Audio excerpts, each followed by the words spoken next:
Hello. I'm just setting up because I forgot to schedule this stream in advance.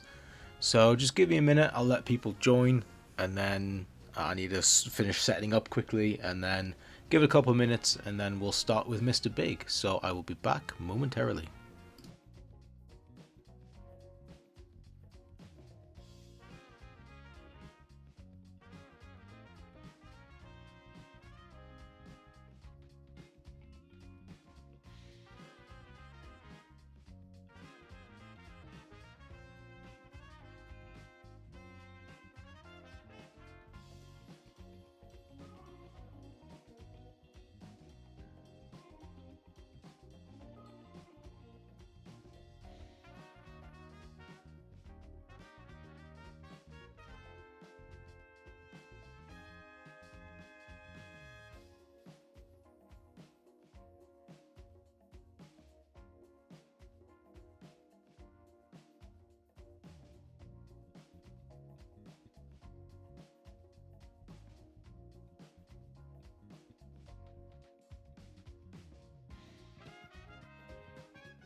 Yeah, I have no idea what's happened to the chat. It's never asked me because the way I normally do it is because I use OBS, and I have like a browser source open, and I pop out the YouTube chat on the stream on my desktop. I copy and paste the link in the pop-out chat. I put that in the browser link, and that's how I've always done it. And that this like sign into chat thing's never appeared before, because I always have it up here, but this has just suddenly appeared. So I guess until this changes, maybe. I don't know if it'll ever change, if that's just how it works now. But yeah, so the chat's gonna have to be at the bottom left for now. So hopefully that works. No idea why that's suddenly changed. That's really annoying. But yeah, I'm pretty much done. I think I've just put a tweet out saying that I'm live. I need to plug my mouse in because my mouse is almost dead, so give me 2 seconds on that, and then when I do that, I can pretty much be ready to start, I think. Oh, my microphone's alright.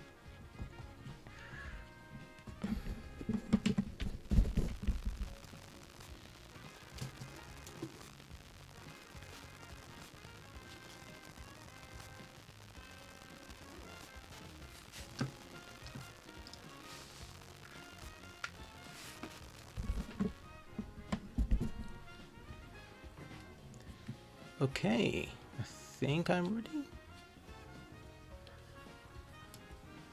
Oh, no, I'm not.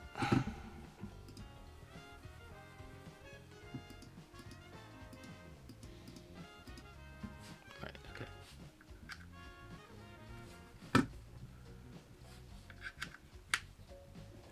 Now I'm ready.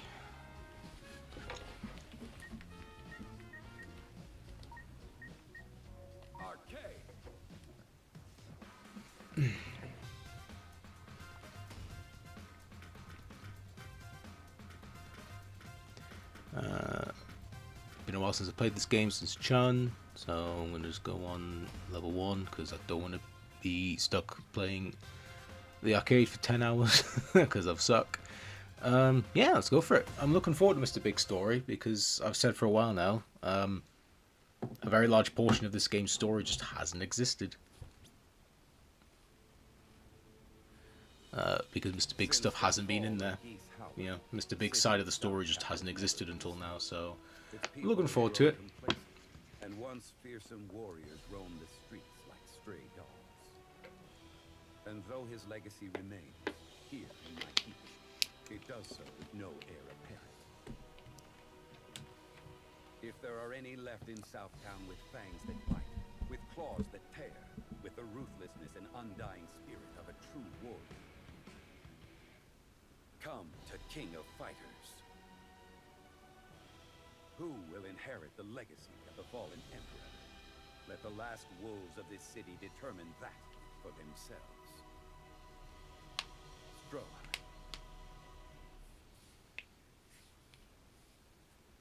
Every criminal knew his name, Mr. Big. One day, he learned of a martial arts tournament to be held in Southtown, with Geese's legacy as the grand prize. The legacy was, by all accounts, a treasure trove.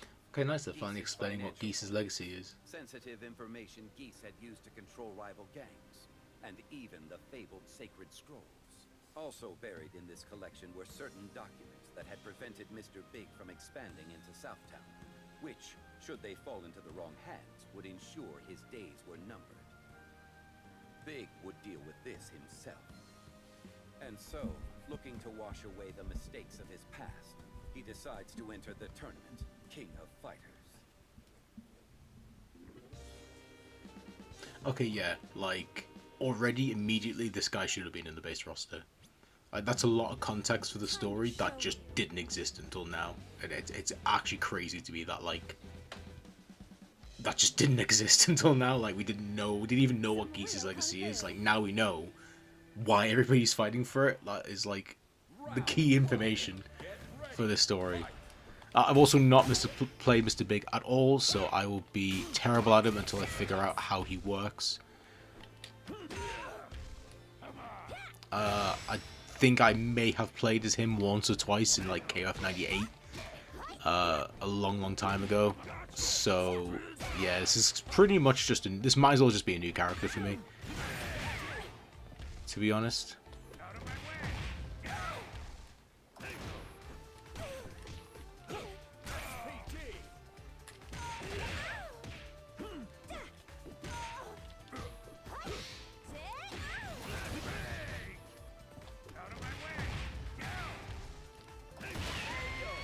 Okay. Interesting. Round 2. Get ready. Fight.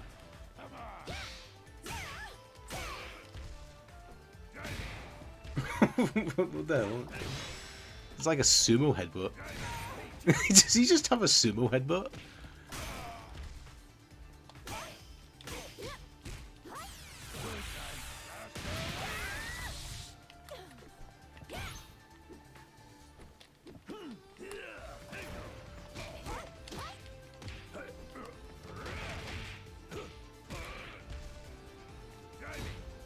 I love that he just has a sumo headbutt. That's hilarious.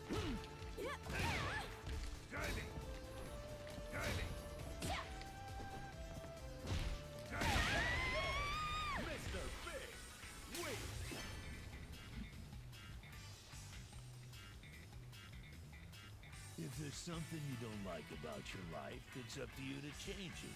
That's my philosophy. Always has been. And you can rest assured, it always will be. Oh, hello. Oh, that's awesome. I hope that goes well. Good luck with your finals for your game design major. Thank you for popping in saying hi. That's awesome. Hope that goes well.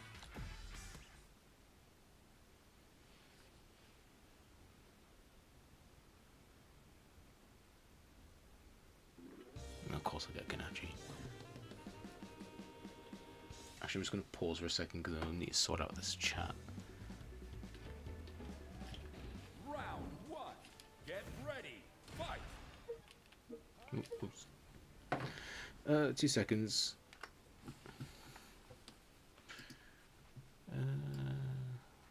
So I'm just gonna basically. There you go. That's the most I can do it. I think without it.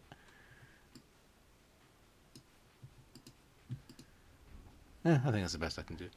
I still need to charge my mouse. There we go. No problem. Well, I'm still early yet. I don't really know how to play him. I probably should look at his command list while I'm here. Prickstick, awesome name. That's just a normal move. Special moves. That's hilarious. It's been so long. I can't even name. I couldn't even tell you the last time I played as Mr. Big. So that's funny. I either completely forgot or didn't know he had a cross diving. Sorry, was basically just a sumo headbutt. That's really funny. Back, yeah, cool. Oh, that looks cool. Like his Z motion. Quarter cycle forward is ground blast. California romance. Another Z one, yeah. Silent parry. Oh, he's a parry. Oh, okay.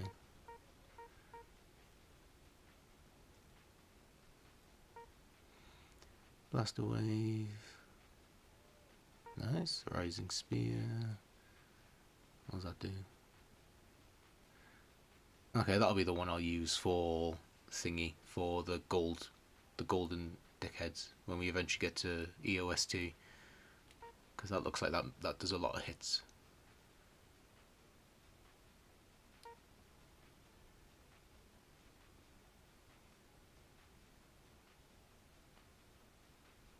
Oh yeah, definitely. That one. Definitely need to use that one. And Lethal Dose Blues. Time to teach him the rules of the underworld. Anyone unlucky enough to be on the receiving end of this Clobberfest will learn to respect the name Mr. Big. Cool. Right, okay, let's go then.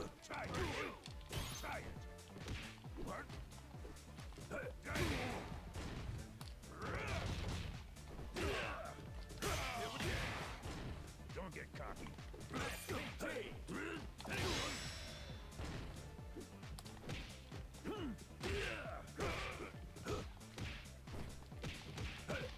I got you.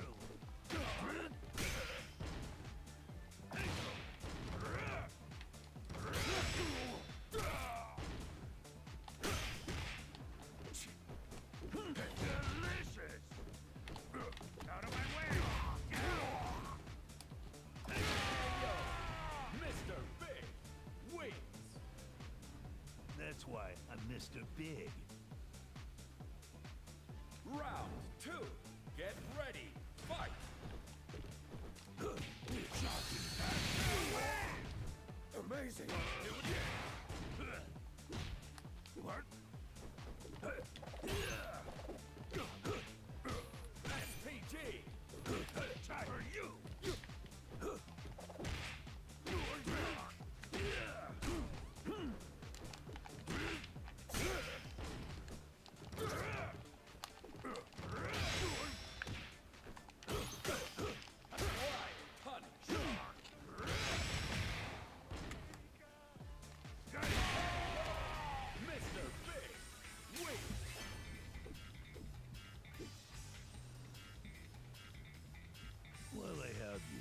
you like to come work at my club? Gotta keep up the appearance of a... Nah, I don't care. I don't care what anybody has to say to Ganachi.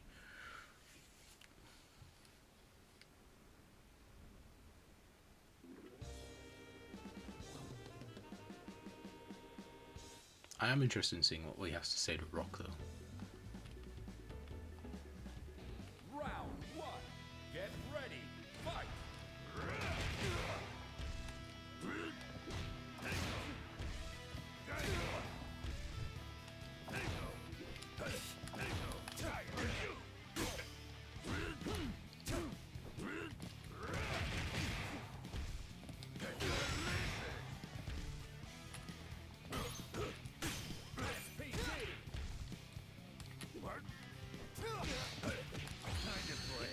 Oh, damn.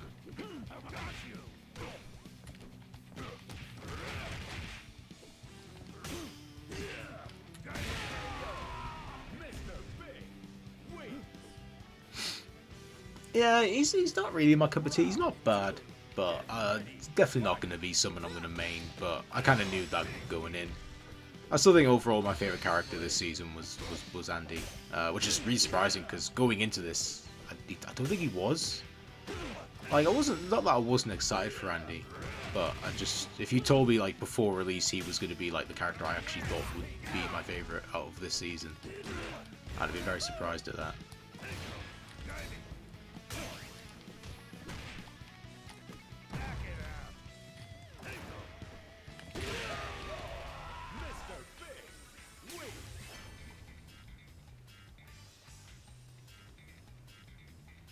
Don't concern yourself with Marie. She's safe. After all, she's my ace in the hole. Nice.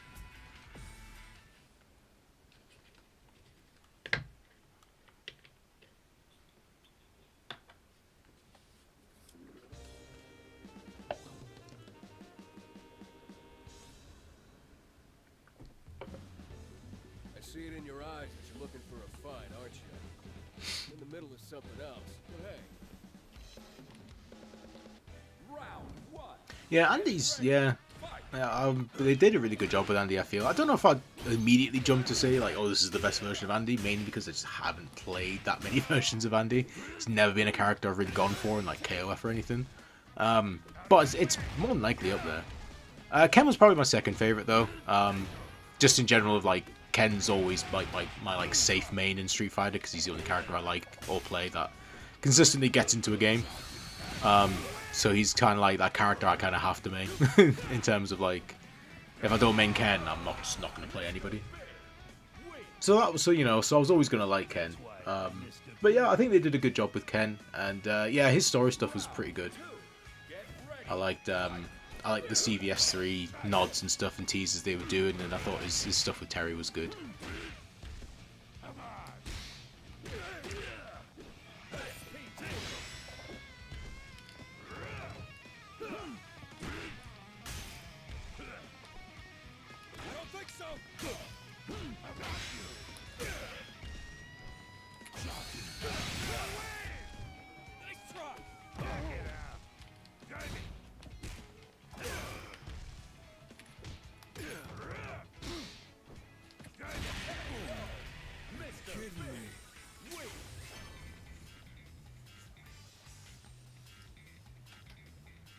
I can see you're not afraid to get your hands dirty.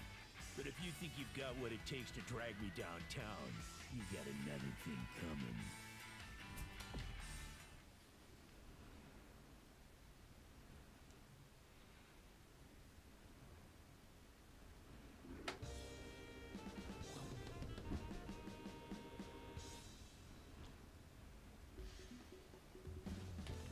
Round 1.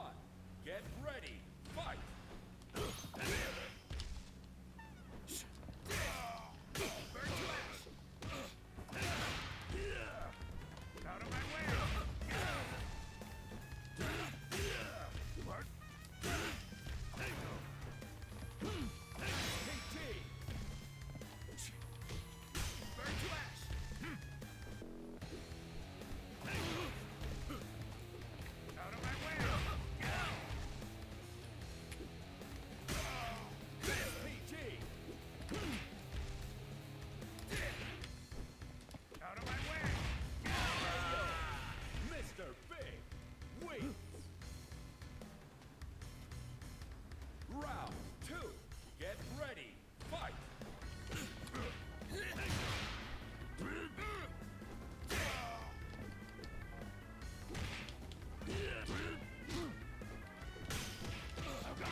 I can't remember what I had for the rev. Was it L? Did I change it to L1? Yes, I did.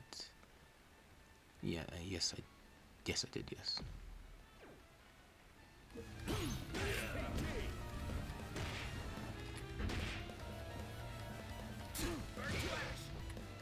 Pretty sure it did, at least. Maybe I should actually check what the input is. I don't remember what the input is. Yeah, it is. Why isn't that working?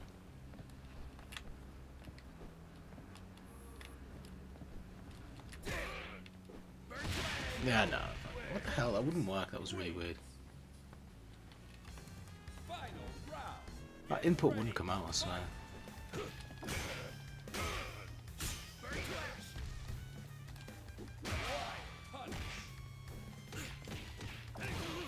Also, I'm sorry. I'm gonna have to move this chat because it's actually like annoying me. I don't like it in the bottom left.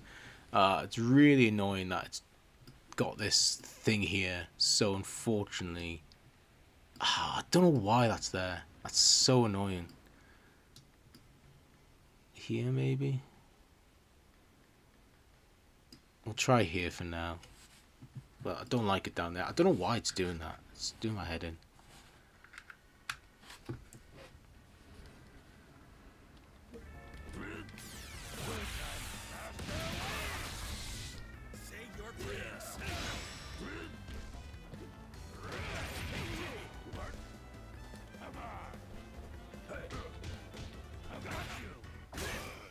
It's weird. It's never appeared before.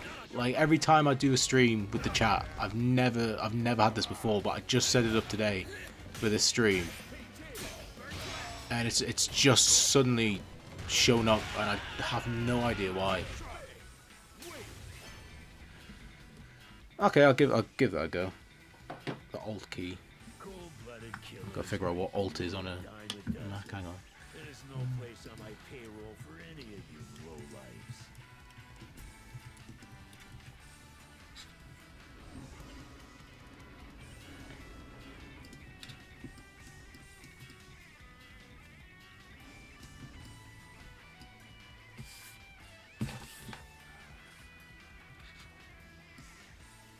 Oh wow. Why have I never seen that before? Like, I've never seen this sign out thing before. That's so weird. Okay, cool. Thank you for that. That really helped.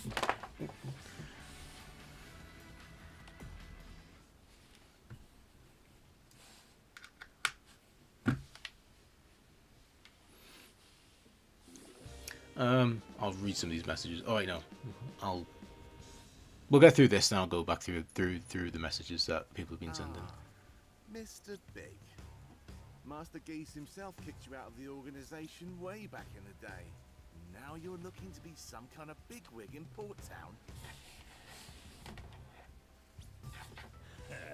That bastard put me through the ringer at every opportunity. So today, as a reward for my perseverance, I've come to claim his legacy. Oh yeah? I don't know what makes you think you deserve Master Geese's legacy, but I do know this. Master Geese meant for it to go to Rock. I couldn't stop it from being put up as a prize, but I can stop it from going to you! Listen, pal, I've got my own problems to worry about, and I need the legacy. Whether you like it or not, I'm taking it. Not a chance. But if you really need it, you could always try to take it by force. Why is it that the small dogs are always the yappiest? But hey, you want to start something? I'll finish it. I'll show you what Special Forces training was like. That sounds impressive. But suffice to say, I'm also fairly confident in the skills I've developed.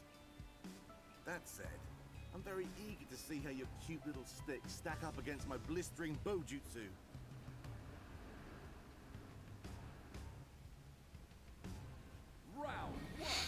Very interesting. Because now that we actually know what Geese's legacy is, after nearly a year since the game came out. Now that we know what it is, that it's basically just all of Geese's information basically that helped him run Southtown. Interesting that Billy says Geese intended for it to go to Rock, because to me that means Geese probably intended for Rock to take over Geese's criminal operations, which is interesting. Oh, that's shit.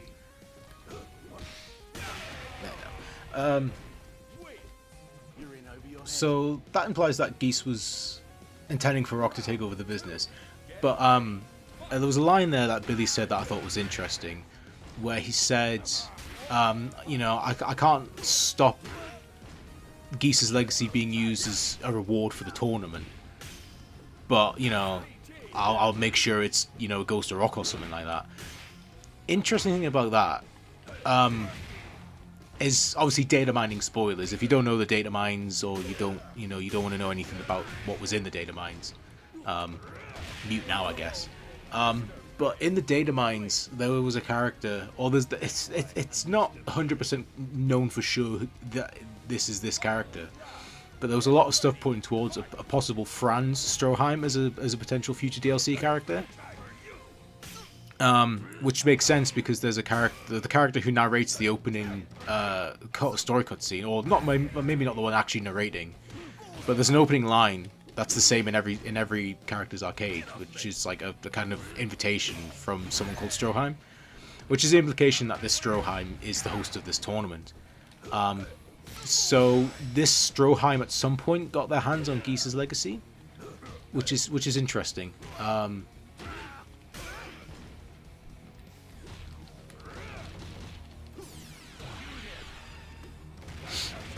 Which is interesting because, again, similar to Mr. Big, like a huge portion of the story of this game just didn't exist until Mr. Big came out, and obviously it's cool that he's out now and that's solved. But now until they add this Franz Stroheim, like there's still another chunk of this story that just kind of isn't there, that kind of needs explaining. It's like the last piece of the jigsaw, really. Like who is Franz Stroheim? Obviously, he's more than likely Krauser's son or something. He may not be, maybe a brother or something. Like, who is Franz Stroheim, and how did he get Geese's legacy, and why is he putting up for grabs in the tournament? Hopefully, we get to the point where that character is added, and we actually see them, and we get their side of the story. But it's very interesting. I'm like absolutely convinced like Mr. Big should have been in the base game, like story wise. Like, so much of his story already just clarifies so much. It's kind of crazy to me that it's taken almost a year for him to get added. Like, there's just so much stuff that hasn't made sense. Like, just explaining what Geese's legacy is, like, that wasn't explained until now. It's crazy.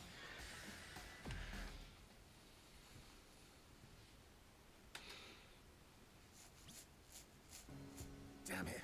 I can't hand over Master Geese's legacy to the likes of you. Sorry, Billy. The trove's all mine. Now then, you feel like coming out and saying hello? Kind our Heinlein. Mr. Big, I'll be taking my sister back now. Wait, your sister is Geese's? Precisely. Geese's secret bride is my sister, Marie. But I thought Marie was dead. Not quite. Truth is, she'd been taken to a hospital under this lout's supervision. Come on. Is that really so bad? All her treatments have been good and paid for. Oh, please. Don't act like you weren't just holding her as an ace in the hole in your struggle against Geese. And this time around, she's your bargaining chip in exchange for his legacy. I understand where you're coming from, and while you may or may not be right, as you can see, the legacy in question is already in my grasp. I fail to see a reason why I should hand her over to you. Well, I can't say I expected much better from the likes of you. That's why I made certain I'd have a chance to meet you like this, face to face. We took a small detour to get here. But no matter. If you won't return her peacefully, then I'll just take my sister back by force. Round 1. Get ready. Fight. Yeah, again, like, just clarification on just what was going on with Marie. Like, we know what happened now. So, I'm assuming... Okay, there's things that I think need a bit clarification. I need a bit more clarification, because it's... My assumption just from that interaction there is that, basically, I assumed Rock assumed Marie was dead, and then left to go meet Geese. But then while Rock left to go meet Geese, when Geese died, Mr. Big kind of came in and just took Marie and, like, paid for her, like, medical bills or something. Not quite. Oh wait, no, because didn't Rock go to Geese to help to get him to pay for Marie's, like, medical bills? He said no, or something. He didn't see Rock at all. And then when Rock came back, she was dead or something. I think, was that it? I can't remember for sure. Oh, the range on that is terrible.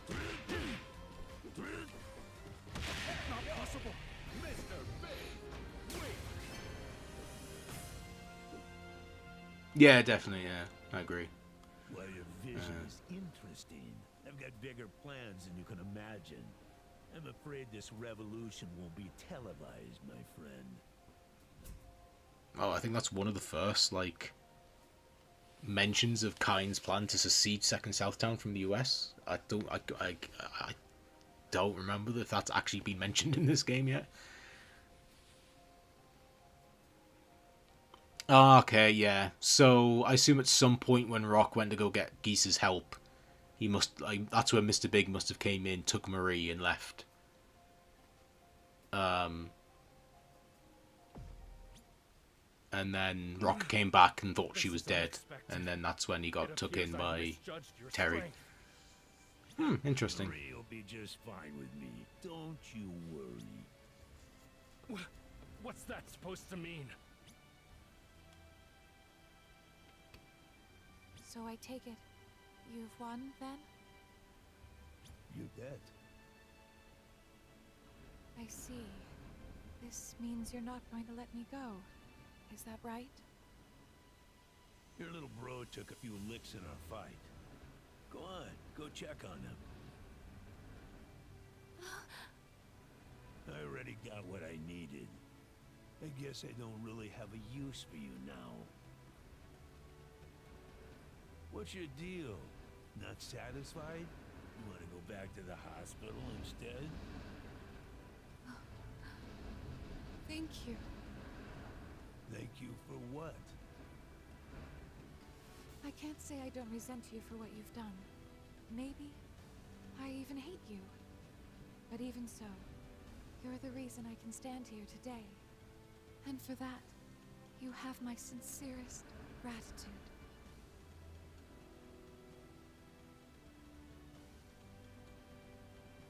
Take care of yourself. Goodbye.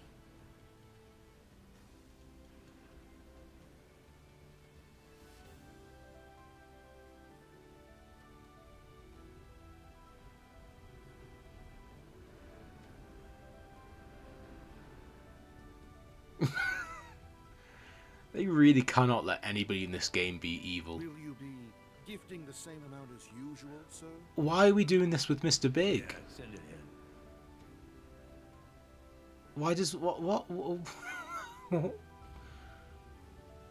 Oh, what the hell? That's Ryo and Yuri's mom. What the hell? Well, what do you know? Looks like she linked up with her kid after all. Okay. Yo, I heard you found Lynette's evidence, is that right? Boy, that is a huge help. I tell you what, finally gives me the leverage over you I've been looking for. Yeah, I see it clear as day. It's time for the Neo Black Cats to take over this operation. What the hell? Get 'em!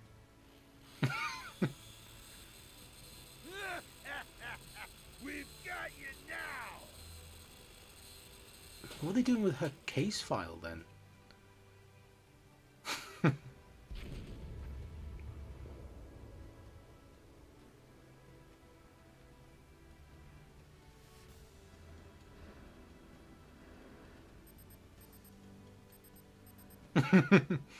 Ah, Mr. Big is... Yeah, Mr. Big's dead. Rip Mr. Big.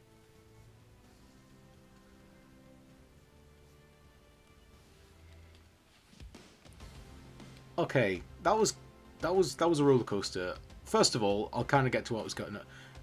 Not really keen on the idea of suddenly just kind of like, oh, Mr. Big's actually secretly a nice guy. Like, I get it.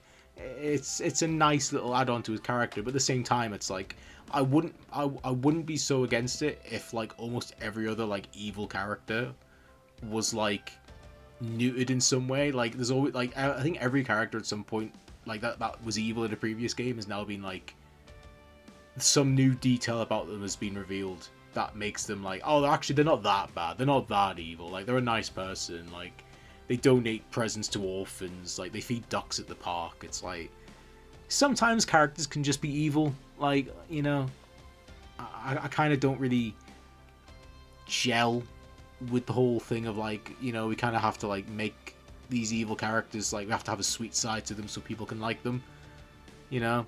So I think it's like, you know, obviously I think Freeman's chances aren't great anyway from the data mines, but like if they ever add Freeman, like are they going to redeem Freeman? Is Freeman going to be like, oh yeah, you know, like I didn't actually kill Marky's dad, like I just beat him up and then, you know, he was in a coma the whole time and he's awake now, yay. And Kevin and Marky like hug Freeman, like, you know, is that what's going to happen? Or is that what would happen if they get added? You know, it's like, it's just weird to me. It's just such a weird thing because it's happened a lot in this game. Like a lot of like evil characters or bad guys have just been revealed. Like actually, they have a sweet side to them, and I'm like, okay, like it's not necessarily a bad thing, but like when you do it to like so many characters, it's a bit like, you know, like. It's just a bit much to me. Like, one or two characters, whatever, but it's quite a few characters. You've got a Geese, Kine, and Mr. Big all have, like, a sweet side revealed to them in this game. The other one was, I don't know what the hell they were doing with that, tease with,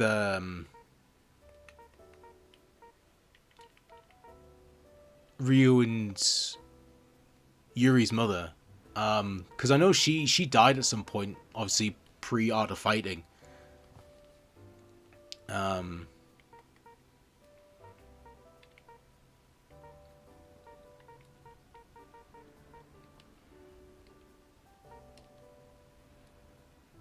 can't zoom in. Lynette Sakazaki case file, which he's burning. So he's burned the evidence. There is text on there, but I can barely read it. So I'm kind of like, what's this about? To be honest, this is a thing. I actually asked about this on Twitter because I kept seeing it being brought up and I couldn't find a source for it. A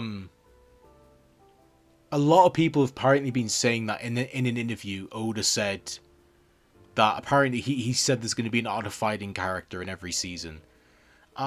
Which makes sense, because from the data mining, obviously, there's two other Art of Fighting characters that we know of. It's Ryo and Kasumi. But in the order of the data mines, so in the data mines, all the characters in the base roster are listed in a particular order. I think it goes Mark of the Wolves characters, then it's the new characters, so Preacher and Vox. Then it's the bosses, so it's Nightmare, Geese, and Fallen Rock. Then it's Mai and Billy, with like the characters from like past Fatal Fury games who weren't in Mark of the Wolves. And then it was season 1. No, sorry, it was the guests. Then it was season 1, I think. I can't remember. No. Yeah, it was that. Then it was the guests. And oh no, I'm sorry, I'm going all over the place here. It was the Fatal Fury characters who weren't in Mark of the Wolves, so Mai and Billy.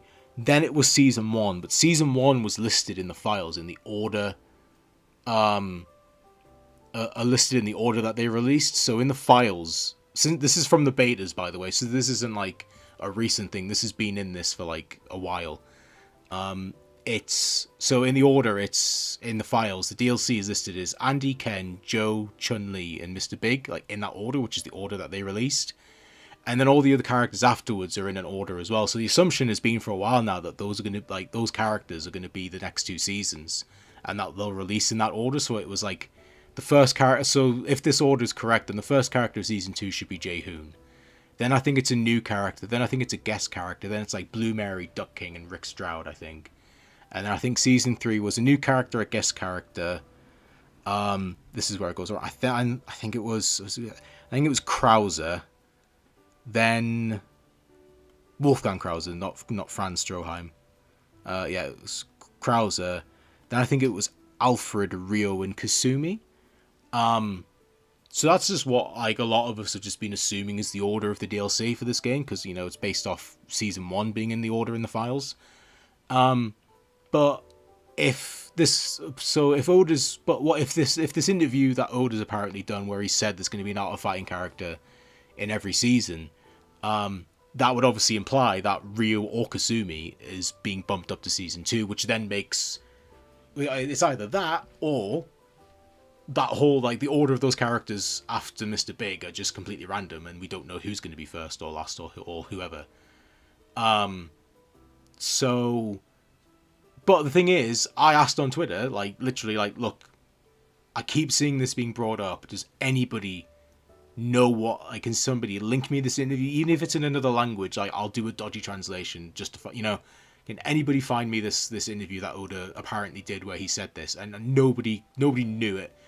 Like, I never got a link to it. Even now, like, I've never had a link. Nobody sent me anything. I heard it from this. Like, it just started showing up one day. Like, this is apparently an interview. So I have no idea if this was said or not. The fact I can't get I can't find like an actual source for it makes me believe it's probably bullshit. But at the same time, after this ending, if you told me Rio was going to be in season 2, I would believe you 100%. This feels like a direct tease towards Rio coming in, because I don't know why you would start teasing stuff with Lynette, Rio's mother, if he wasn't coming like soonish. I say soonish because he could probably like if I was SNK, I'd probably do Rio last, because I think he'd be a good like end of season, like the last character, like the last hype character for season 2 before going into season 3, and then I would do Kasumi for season 3. So you know, maybe that actually that this interview that Oda said, maybe it was true. I don't know. We'll have to see how it goes. Obviously, hopefully it shouldn't be too long before we find out what the season's going to be. But yeah, very interesting. I don't know what they're doing with this. My first kind of thought was, I really hope they're not going to resurrect Lynette, and Lynette was actually alive the whole time. That would be probably the worst thing they could do. I really hope that's not the case. But, you know, we'll see how it goes. I'm hoping. You know, obviously it's horrible, and you know, I feel bad to say, even though it's a fictional character. Like, I hope she's dead. You know, I hope they keep her dead, because I feel like it's important for like Rio and Yuri, like their entire existence since they were created since the first Art of Fighting game. Like, they have that trauma of their mother dying, which, you know, and Takuma as well. Like, you know, majorly so. Like, him becoming Mr. Karate was because Lynette got killed. If they just kind of go, actually, she was alive the whole time, Mr. Big had her for like 40 years, that would just be shit. I hope that's not what they're doing here. I hope there's more to it, and they're teasing like Mr. Big has involvement in it, and then this is kind of like the segue into maybe getting Rio in season 2. But yeah, very interesting. Yeah, overall, like, it was good. I liked Mr. Big's story. It made sense. For the most part, I think a lot of it fit with the vague bits we got throughout from the other stories. Sorry, just take my headphones off. I think it would make sense with the other stories, like the bits we could piece together from the other stories that have been in the game since the day it launched. 100%, this guy should have been in the base roster. Like, it's actually crazy to me that he isn't. That he wasn't.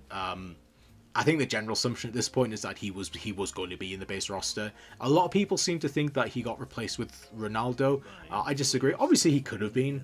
I wasn't involved in the development, but I think just based on the stuff like data mining and just process of elimination, I think to be honest, I think if Mr. Big got swapped with anybody, I think he probably got swapped with Dong Hwan. Because the main reason I think this is because in the CG opening for this game, Mr. Big features very prominently with the rest of the base roster. Like, he has an actual scene in it where, you know, he's doing something. I think he's like, you know, I think he's fighting Kain or something with Marie behind him. You know, he had an actual scene, but Dong Hwan, who's in the base roster, is a silhouette with the other Season 1 characters, like Ken and Chun-Li and Andy and Joe. So, you know, I very much think at some point Season 1 was Andy, Ken, Chun-Li, Joe, and Dong Hwan. And then I think at some point, I don't know what the reason was. If I had to guess, I think SNK probably very, very late into development was like, we don't have a Taekwondo character in the base roster, so let's put Dong Hwan in and then move Mr. Big to DLC. Which is what they did. Jae-hoon's a weird one, because I think if Ronaldo replaced anyone, I think Ronaldo probably replaced Jae-hoon. But I don't know, you know, it's weird. Jae-hoon's weird. I do think at one point he was probably going to be in the base roster, but it probably wasn't for long before things got moved around and he got swapped out. I don't know. We'll probably never know. But at the very least, I feel very confident in saying Mr. Big got swapped for Dong Hwan. And I do think Jae-hoon probably got swapped for Ronaldo. Which is crazy to me. Like, obviously the Jae-hoon thing, whatever. Yeah, I've talked about that to death. But, like, I just don't get why Mr. Big got swapped. Obviously, more like super happy Dong Hwan got in, you know, day one. You know, he's the character I probably played the most in this game since the game came out. But story-wise, absolutely no reason for Dong Hwan to be in this game over Mr. Big. So much story stuff that was in this that should, like, just so many questions that shouldn't have been questions. Like, we should have known what the Geese's legacy was from the day this game came out, but we've only just now found out what it is. That's ridiculous. Like, you know, I mean, it is what it is. I can only assume SNK had to work with what the hand they were dealt. But I think that was a poor choice in retrospect. I really think they should have kept this guy in the base roster. And I think they probably should have just kept it as, you know, they should have just had Dong Hwan in Season 1 and probably should have just kept it Jae-hoon for Season 2. I wouldn't have been happy, but I would have at least understood it. Whereas this, I don't get why this guy was moved to DLC, because it's just, like, story-wise, like, it just makes no sense to me. Like, so much of the story makes sense now, and it's like, this game came out in April and it's December, you know? That's crazy.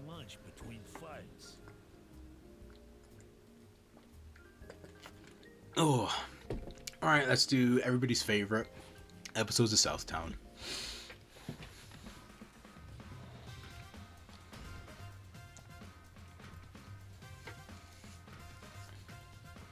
Oh, that's cool.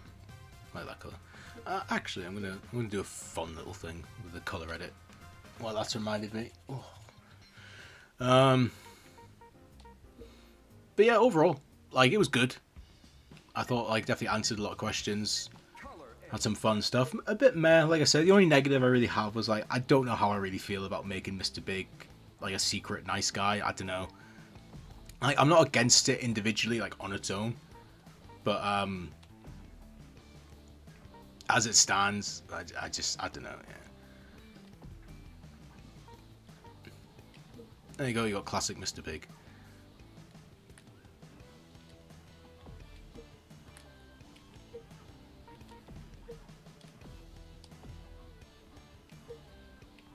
Actually,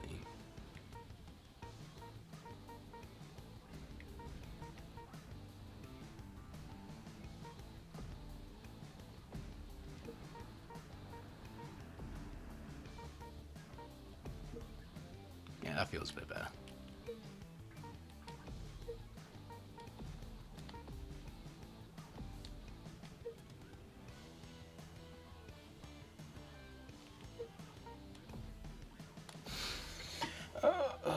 But yeah, also as well, speaking of season 2, well, I'll try again. I haven't even mentioned it yet, but yeah, today we literally got confirmation finally that season 2 is happening, and it starts next month, which is awesome. Was not expecting it that soon.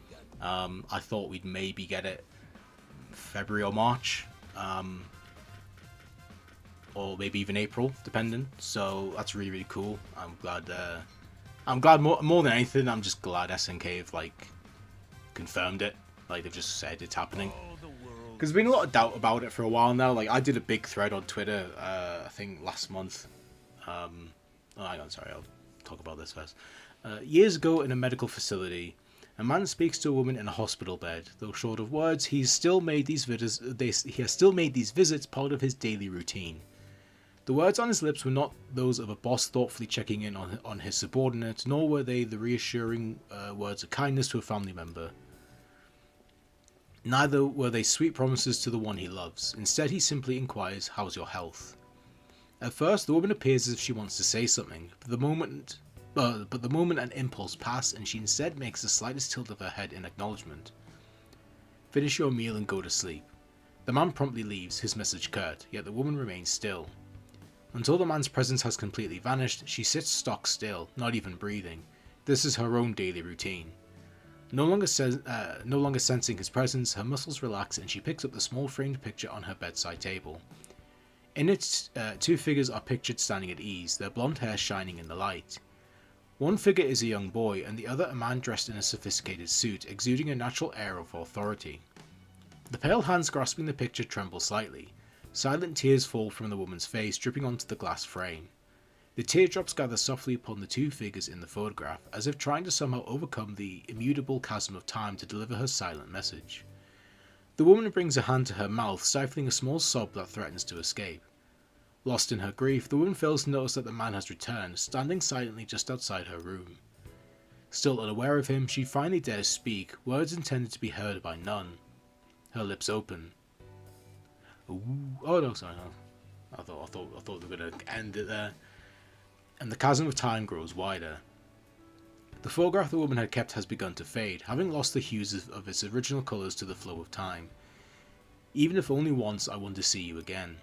Those were the words spoken by the heartbroken woman, her fingertips gently tracing the lines of the photograph over and over again.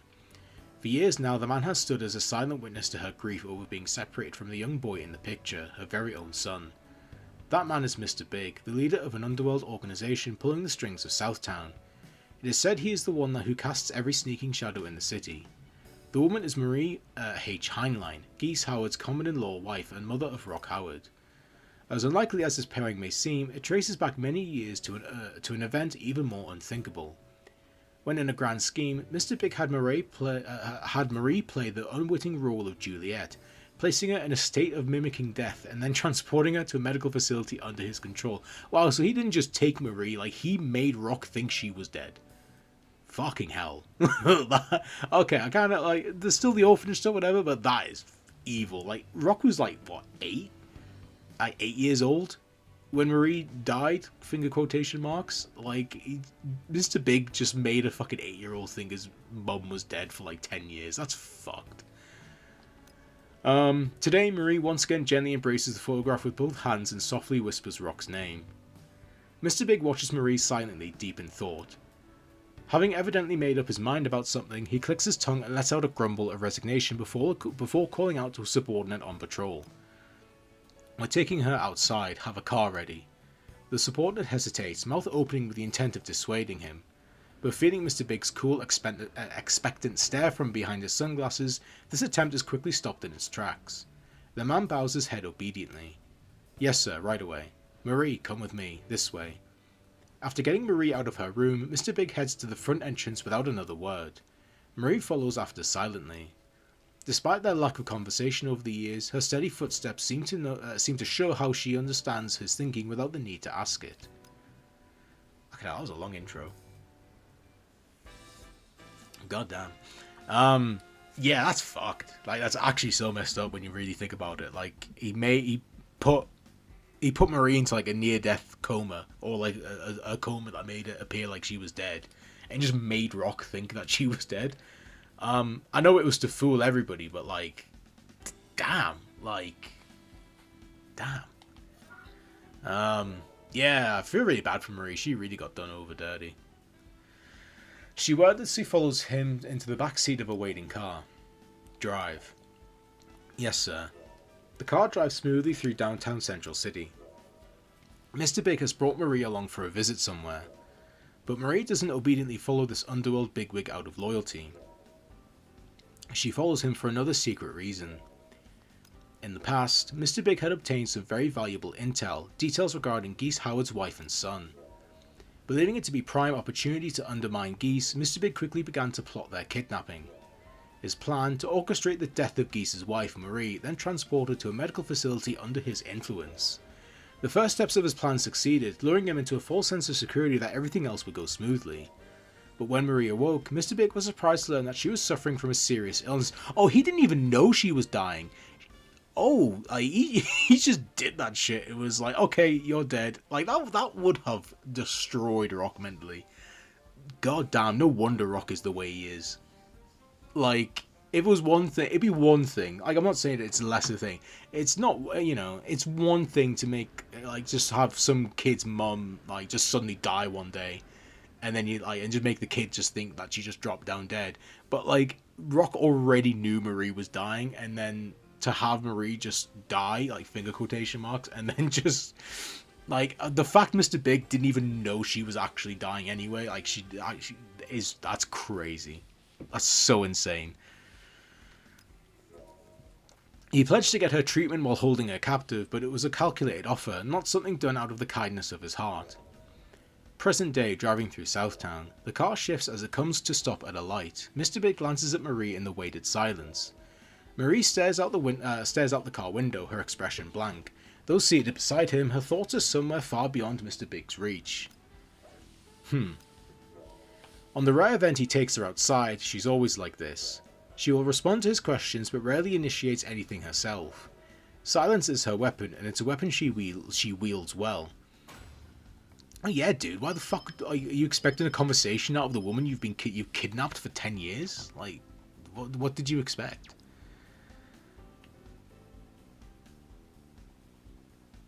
Why is he mad she's not talking to him? Where's this? Where's this damn... Oh, there we go. Yeah, damn, man. This is a lot more heavy than I thought it would be. That was a special piece I need, actually. Oh, shit, I went too far. Yeah, season 2. I can't remember what I was talking about. Yeah, it's cool that we finally they finally announced it. I did a big thread a couple of weeks ago, or sometime last month, because I was just seeing so many people being like, oh, you know, they're not going to do anymore, the game's dead, like, and I'm like, they've said like multiple times that they're doing more content. Like, anything beyond season 3 I think is a pipe dream. Like, I think we're well beyond the point of a season 4. Like, that's definitely not happening. But like season 2 and season 3 I think are like pretty locked in, like they said multiple times. So I went through like a bunch of old interviews. I just spent an afternoon like just scouring a bunch of old like YouTube interviews and like article interviews, as even ones in like Japanese, and I just spent the day going through them. Luckily I had already like talked to people on Discord and stuff, like so I had links I could go and find that I'd already found, which made it easy. But I scoured a bunch of stuff, like clipped it all, and was like just made a big thread on Twitter, like this is literally all the times they've said they're doing it, like 2 to 3 seasons, like relax. So, you know, like I wasn't worried that they weren't going to do it. Where's the I'm trying to find the skill that makes him start with Mida. I can't remember what it's called. Oh, here it is.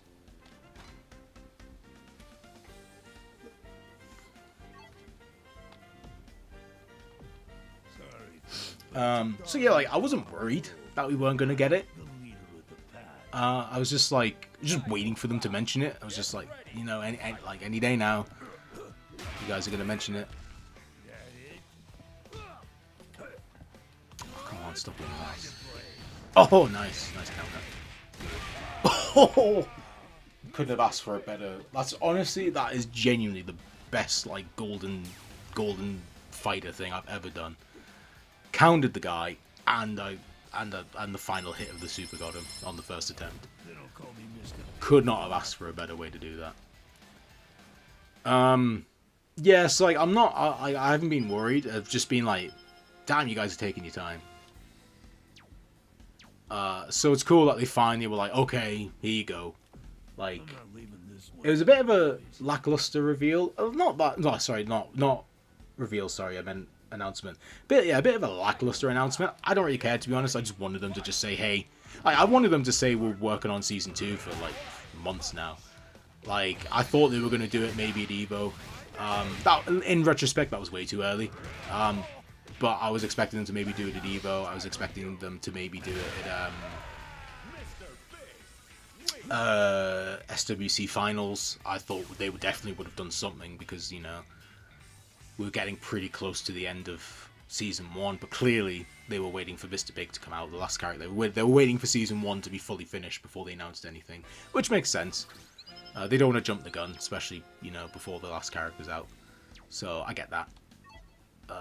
But yeah, I'm hoping, fingers crossed, you know, because it's a bit of a kind of meh. Not meh. It is what it is, but it's a bit of a kind of like, oh, okay, yeah. You know, if I recall correctly, it's literally just like a black background, white text. Being like, Season 2, like, is coming January 2026 or something like that. So I was like, okay, like that, you know, for now that's whatever. But I hope like that's not just it for like a month. Like I hope we actually get like something soon. I know there's like an EVO show, announcement show, like today. Well, for me it'll be like early tomorrow morning because of time zones. But hopefully, you know, if we don't get something there, I don't think we'll get something there. I very much think that's gonna just be for EVO. Like they're gonna announce stuff for EVO, like EVO tournaments.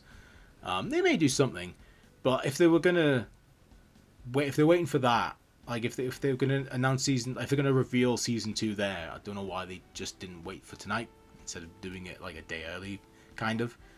So you know, I don't really know what that was about, but I think the more likely option, if it's happening soon, I think the more likely option is that it's probably going to be the Game Awards on Thursday. I'm not going to stream the Game Awards because it starts way too late for me. I think maybe the pre-show starts at like midnight for me, and I don't think I can stream like that late for that long. You know, I don't know, like I just feel like an old man at this point. I don't have it in me anymore to like stay up super late. I will probably try and record some reactions. Like I'll probably watch a bit of it and like have it set up so that I'm recording me on the thing, and hopefully, you know, they announce some stuff early on. I'll try and stay up as long as I can, but like I guess it's like I want to stream. I want to do reactions, but without the kind of pressure, I guess, of like having to like bail halfway through a show and you know, and end the stream while people are watching it, you know, halfway through because I'm tired. Like if I get too tired, if I'm just sat in my room recording my reactions like on my own with no audience there live, like there's less pressure for me. If I'm tired, I can just go like, right, okay, I'm just done then, I'm just gonna go to bed, I guess, is my justification for it. But like I said, I'll try and, you know, hopefully get some reactions done. Hopefully, like I said, they announced some stuff earlier in the show. But yeah, that's kind of my current hope, is that we get a Season 2 reveal, like a full reveal at the Game Awards on Thursday. So we'll see how it goes. Right, the light turns green and the car smoothie continues on. We're almost there. Marie simply nods in acknowledgement. Even when I take her out, still not even a peep. But back then, she was anything but docile. Maybe getting things like this. Yeah, I think if it's going to be... I think if they do anything, they'll probably just do a trailer like they did... they'll probably just do a trailer like they did for Season 1, where it's just like the artwork appears on the screen and then you just get the full lineup. But it's just art. I think that's the most they'll probably do. I don't know. I don't know if that'll really like fly for the Game Awards, if that makes sense. Like I don't know if like that's big enough for the Game Awards. I'd be happy with it. Just knowing who's coming, you know, and when, roughly, I think is fine. But, you know, they may have some gameplay of the first character, especially if the first character's coming in January. They may have something, they may not. But we'll see how it goes. The day of the abduction. This is all part of my plan to take down Geese. You'll live so long as you cooperate. Still, I'm shocked Geese would have such a useful woman for me to make use of. You're the key to everything. Mr. Big grins at Marie, already envisioning his victory. I know what you're after. You don't need to explain it to me. But to separate me from my son, from Rock. Oh, nice. They gave her a model. He's too young. He can't live without me. Marie glares at Mr. Big with a gaze one might call maternal instinct, or murderous intent, depending on who you ask. It was a wrathful set of eyes unlike any Mr. Big had ever witnessed before, nor would he see again since. Present day, driving through Southtown. Huh. The juxtaposition of the utterly murderous Marie from that day and the woman quietly staring out the window now evokes a small laugh from Mr. Big. This place is famous for its jambalaya. Huh? Marie looks perplexed at the unexpected topic as the car pulls into a parking lot. Palpel Cafe West, one of Southtown's most renowned restaurants. The two exit the car and head to the back entrance of the cafe. Obscured by Mr. Big's fittingly big frame, Marie sits down at an inconspicuous table along the wall. Though he may obscure her, his size makes him stand out all the more. We'll have the jambalaya, and this champagne too. Mr. Big gestures confidently at the menu as he orders. However, jambalaya is not one of his favourites, nor is it Marie's. I said the place is famous for its jambalaya, but that's not all. It's quite a popular dish among the fighters these days. Who knows, maybe your son's a fan of it too. Mr. Big looks at Marie as he murmurs those words. A soft slight smile appears on her face at the mention of Rock. The waitstaff brings out their food with perfect timing, filling the air with the delightful spicy scent of jambalaya. Doesn't smell half bad. Yes, but why? Just as Marie finally speaks. Hey now, that's a familiar face. I'll say, I miss seeing that big ugly mug around. I'm eating, scram. Mr. Big speaks calmly, not even looking at the men. Oh come on, big man, screw the slop and let's have us a rumble.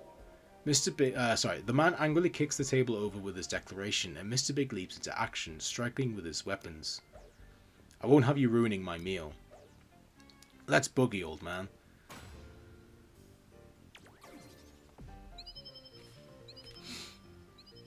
Oh, See the Wolves better win. Yeah, it should win. It definitely should win, because, I mean, the other nominations are just, you know... 2KXO's, I think, is its only real competition. No way it's going to be Capcom Fighting Collection 2. Like, look, great collection, great games, but a collection winning fighting game... Like, a collection of, like, nearly 30-year-old games, is... Like, that winning game with Fighting Game of the Year would be a joke. I don't even remember the other nominations, to be honest, not off the top of my head. It's either City of the Wolves or 2KXO, and 2KXO is a beta. Like, not knocking a beta can be great, but like, the game's not even out yet, and it's crazy to me that like, we're in the same situation that KOF 15 was on, when KOF 15 was up for nomination a couple of years ago, and that game lost to Multiverses, and like, that was a game that got completely delisted, like, not even 6 months later. That, for me, was the moment I stopped caring about the Game Awards, because there's just no conceivable way to me that that Multiverses... I even played a bit of Multiverses. Didn't love it, but, it was a decently fun game. Just wasn't ever going to be a game I was ever going to put serious time into. But there's not a world where Multiverses was a better fighting game than KOF 15. Like, I don't care.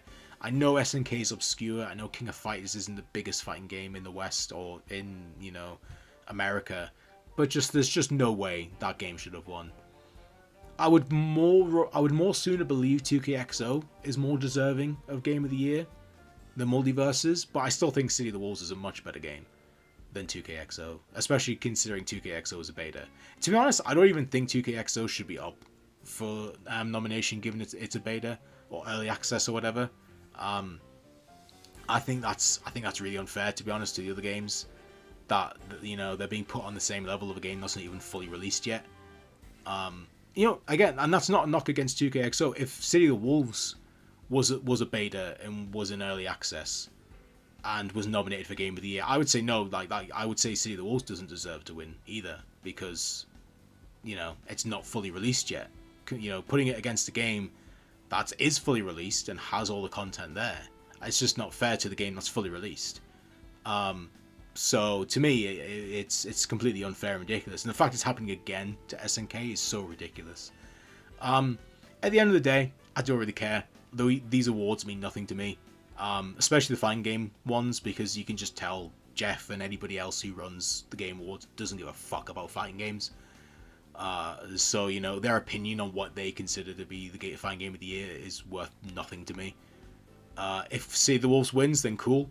You know, it's a boost in, you know, public perception that it needs, that it deserves. If it doesn't win it, oh well, I still think it's a great game, and it not being Game of the Year doesn't ruin my enjoyment of it.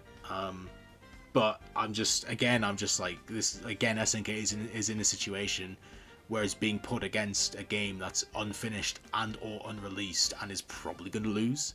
The fact this is twice now that this has happened is so ridiculous. That's my only real stance on it. Like, you know, win or lose, I'm gonna play the game and enjoy it. I'm looking forward to season 2. Don't really care if it, you know, if it has an award or not. Does it deserve it? Yeah.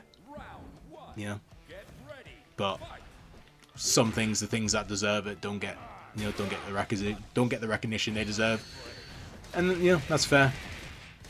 It is what it is. Like I said, I genuinely couldn't care less what Jeff Keighley or that board of, you know, people who help do all the voting. I couldn't care less what they think about fighting games. Most of them probably don't even know who Terry Bogard even is. And in all honesty, if somebody doesn't know, if somebody, like anybody who's judging a fighting game that doesn't know who Terry Bogard is, like, your opinion means nothing to me. To know, like, one of the most, like, iconic staple fighting game characters, you know, but not staple enough to be on the level of Ryu, where like anybody's mom knows who Ryu is, but enough to be like, if you play fighting games at any, you know, in a serious level above, you know, I buy one to play the Mortal Kombat story mode, like as long as you're like above that level, you're gonna know who Terry Bogard is, you know. And if you don't know who Terry Bogard is, to me that's just a sign that like, you just don't play fighting games enough to really have an opinion that to me is worth listening to. You know, might be harsh, some people might feel like that's, you know, gatekeeping or whatever. Don't really care. That's just how I feel about it. Mr. Big strikes up under the man's jaw with one of his sticks, sending him flying. The man lands on a nearby table with a loud crash, customers scattering from the violent commotion. Looks like today's fight is getting pretty rowdy. Someone had to fight that big guy? Mr. Big finds himself at the center of attention of a growing crowd. Damn it, time for our exit, Marie. He swiftly grabs Marie's arm and leads her back out the rear entrance. I was trying to avoid getting involved in any of that. Huh? Hey, are you okay? Marie struggles to breathe as she still grasps his arm, her breath laboured. Huff, huff, I'm sorry. Don't force yourself to talk, I'll take you somewhere you can rest. Seeing Marie so weak stirs up vivid memories and emotions from years ago. That fateful day. Instead of worrying about your son, you should spend more time worrying about yourself. You won't live long without treatment, sweetheart. If you let yourself die here, you'll never live with him again, right? How dare you? You're the one who took me away. You have no right to... It'd be easy to abandon you and leave you to die, but have you stopped to think about what that would do to him? Think about what you can do for your son right now. You stopped to think about what that would do. Dude, did you stop to think about what that would do to him? Fuck off with this gaslighting. Man, like, this is doing a much better job than the main story of making Mr. Big, like, an actual piece of shit. Like, this guy right here is a piece of shit. Which is great. He should be a piece of shit. He's Mr. Big. Like, Mr. Big being a nice guy is just weird to me, but, like, this is an asshole, like, which is good. I use you, and in turn, you get life-saving treatment. I call that a fair shake of the sauce bottle. Marie stays silent, her eyes glint as she wrestles with the idea, tension rising in the silence. Until at last she opens her tightly closed mouth. Okay. On one condition, you must guarantee my son's safety and report on his movements. Hey, you got some nerve trying to negotiate with me. But Mr. Big looks at Marie in the eye, perhaps now with slightly more respect, and accepts her condition. Present day behind the cafe. Is that same courage still alive in you? The thought echoes in his head as he supports Marie while she staggers weakly along.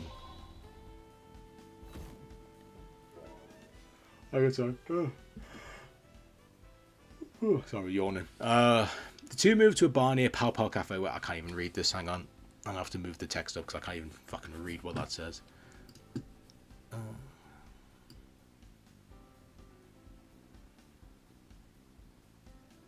dear.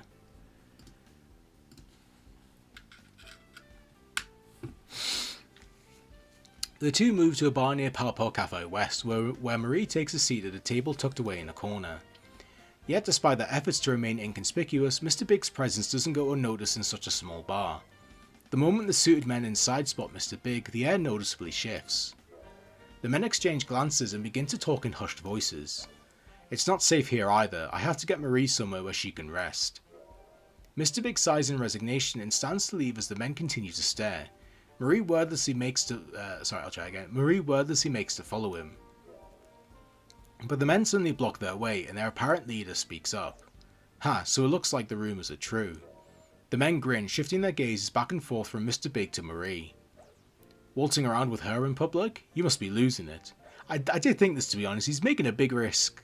Yeah, you know, I know it's good to take Marie out so she doesn't lose her mind cooped up inside for 10 years, but it is very risky to just go into bars and restaurants with, like, the wife of Mr. Geese there. With the wife of Geese who has been presumed to be dead for 10 years. It's ballsy, to say the least.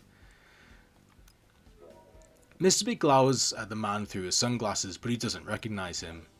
If this was a rival setup, then Marie would have already been seized or killed. Then they're no criminal organisation, just a group looking for trouble. Stay behind me. Yawning again. He quietly mutters to Marie as he stands in front of her.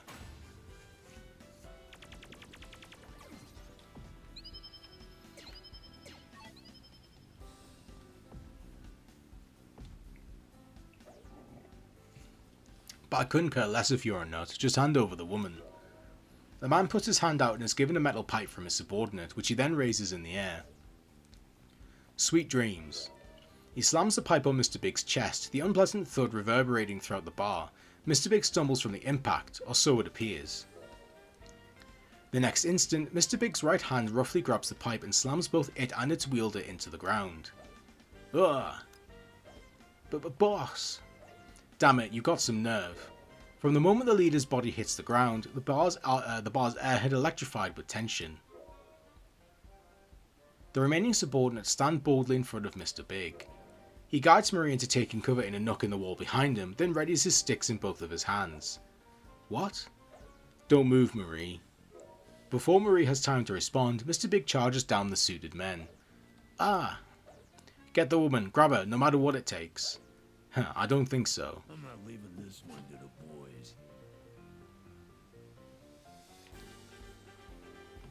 Oh, I'm so yawning.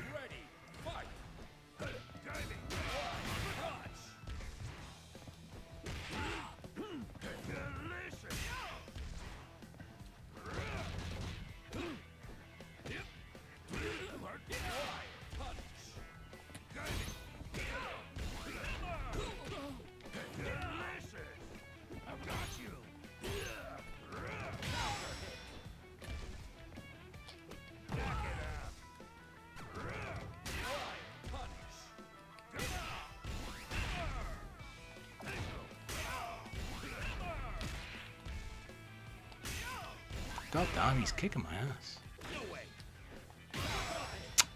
You're kidding me, man. I'm dead. Yeah, I'm dead.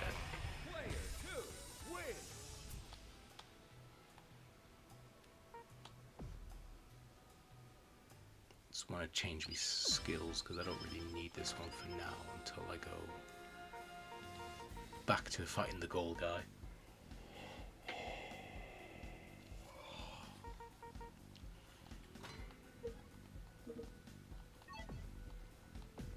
Sorry, friend, but it's a dog-eat-dog world, and I'm the leader of the pack. Round one. Get ready. Fight.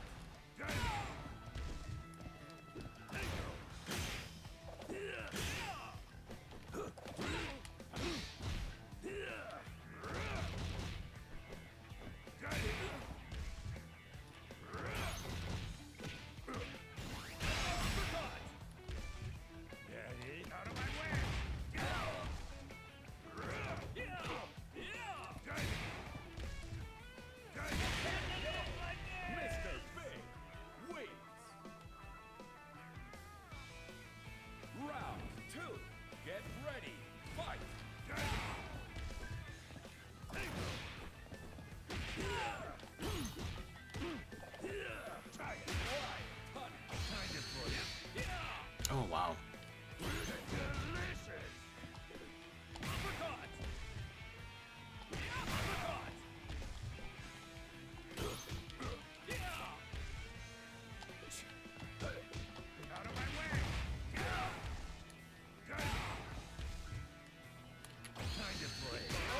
Oh, that sucks.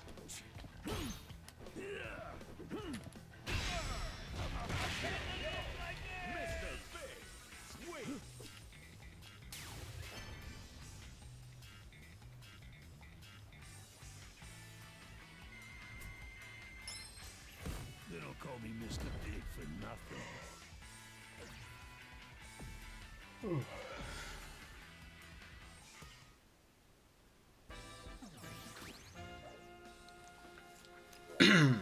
The men fall to the ground in a scattered chorus of thuds. Beside them, the man who had first fallen lets out a groan. Damn it. Lucky for you, I don't kill for pleasure. Not seeing any benefit to killing them, Mr. Big instead hurries to Marie's side. As he peers behind the wall, he finds her shaking. I'm sorry, are you alright? You're not hurt, are you? I'm fine. Mr. Big helps Marie out from her hiding place. Her hands are trembling ever so slightly. Marie looks up to thank him, and finds an unexpected degree of concern on his face. She moves to face him directly. What? Thank you for always protecting me. Mr. Big can feel her gaze pierce through his sunglasses. That's an exaggeration. I haven't done anything worth thanking. He meets Marie's gaze as he responds. She knows he wouldn't lie to her during a moment like this. His demeanour relaxes her, allowing the stress of the situation to wash away. Come on, we're leaving. Right. The two of them get back into the car. Mr. Big orders his subordinate where to take them, map in hand. The subordinate looks at the map, nods and turns the car left, driving down the main road. I didn't get to finish my meal. I heard there's a decent place near the port. And is it also popular among fighters? It might just be. The car settles into silence, though not an uncomfortable one. Rather, it's a result of their respective moods harmonizing. How long have we been doing this? How many years has it been now? As he gazes out at the scenery rushing by the window, Mr. Big's thoughts drift to a distant memory. Months after Marie began treatment. It happened unexpectedly. Word of Geese Howard, Southtown's charismatic evil, had arrived. Word of his death. Those who had been oppressed under his reign had long awaited their freedom. The news brought them tears of joy. And to those whose hearts fostered envy, it brought a wry smile. Mr. Big had of course heard the news, but still he hesitated to tell Marie.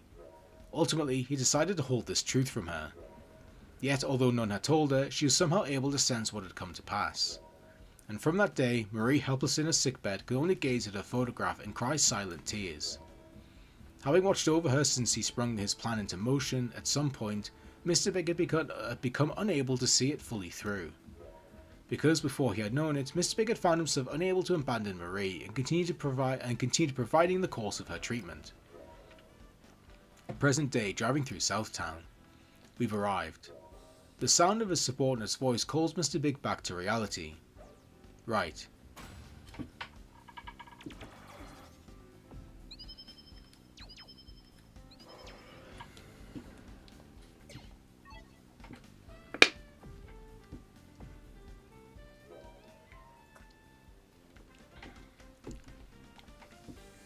Sorry, just taking a drink. He and Marie exit the car and walk to the restaurant, far more exposed than usual. This neighbourhood was within Mr. Big's field of influence, an area where he conducted his business. None would dare attack them here. Or so he had thought. Do I know you from somewhere? The voice came from somewhere above. A figure suddenly leaps down from the building in front of them. Wary, the crime lord steps in front of Marie. You an acquaintance of our friends from earlier?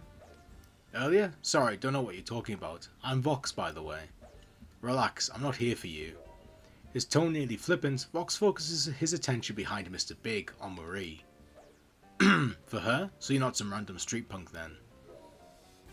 Mr. Big silently assesses Vox, sizing him up as he takes a step forward into range for a fight. This doesn't go unnoticed by Vox, who imitates him by slowly edging into his own preferred range. I need her with me, and I need her alive, so I'm afraid you'll have to go empty-handed. But maybe you can meet her in your dreams. Mr. Big's sticks fly through the air, headed straight for Vox's head. Yeesh, put a wrist strap on those things. Huh, now it's getting interesting.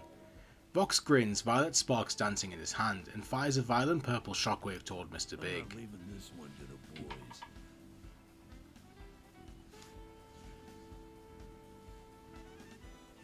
Round one. Get ready. Fight. SPT.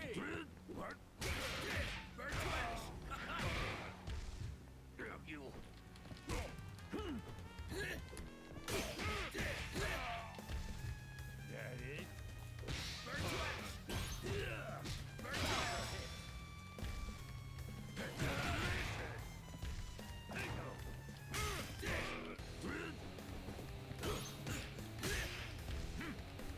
No hard feelings. Damn, I got bodied. I'm still not used to like the way Mr. Big's moves work. Two. Get ready. Fight. SPT.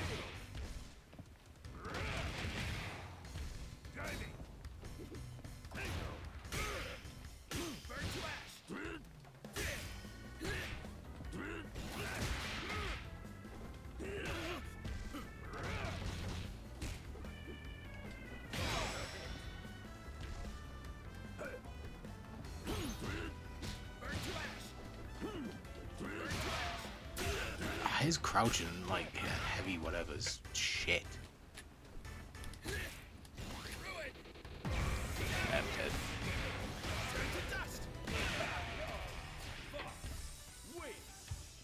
Hey.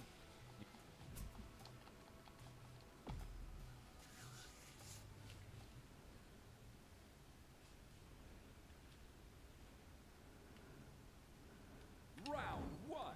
Get ready. Fight. SPT.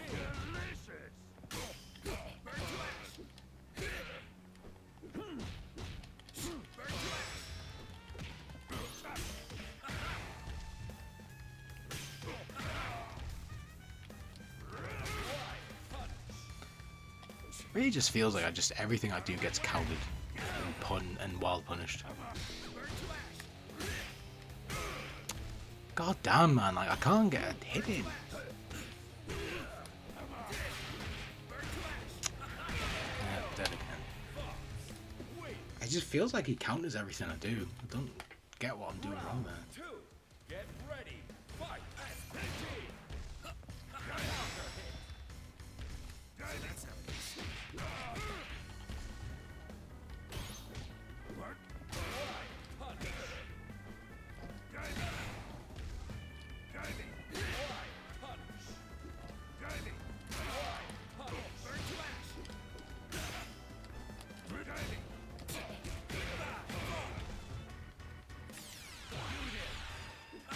Oh, go to hell, dude.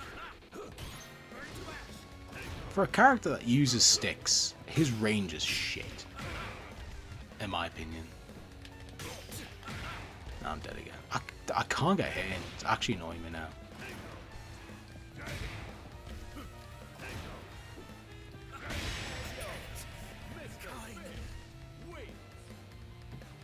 That's why I'm Mr. Big. Final round. Get ready. Fight. SPT. That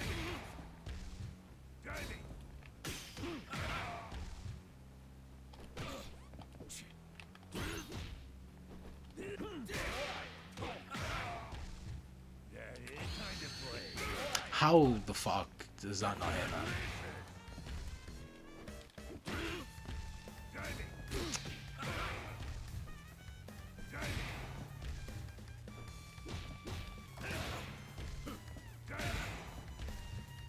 Kinda feels lame spamming the sumo headbutt, but I kinda got to.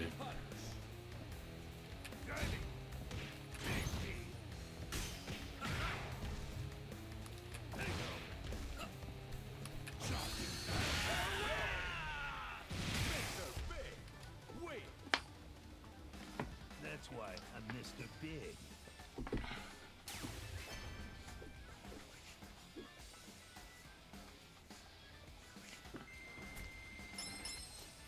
Well done. You've proven yourself useful.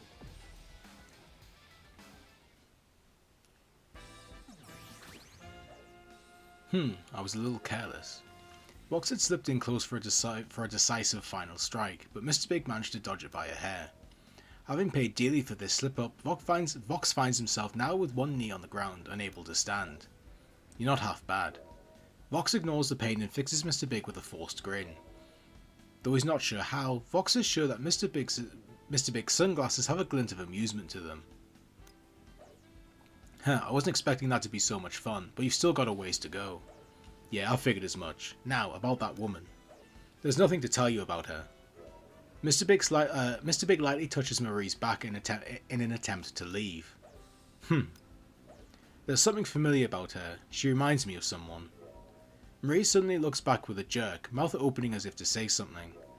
Though she turns back for only a moment, the ever-perceptive Vox doesn't miss it.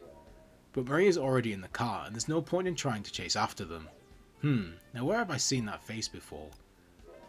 Vox tilts his head in contemplation as he watches them leave from his spot on the ground.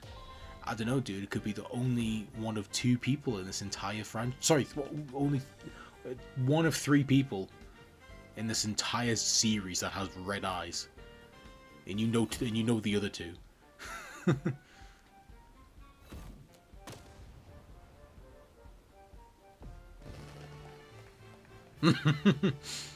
Not cool artwork. Oh, second south. Seated in the back seat, Mr. Big directs his subordinate to their next destination. Today's been a damn mess. The displeasure I'll try again. The displeasure is apparent on his face, perhaps noticing his dark expression. Reading that as one sentence. Perhaps noticing his dark expression, Marie decides to speak up. Today's an unusually long outing, isn't it? It's necessary sometimes, and there's still somewhere I want to go.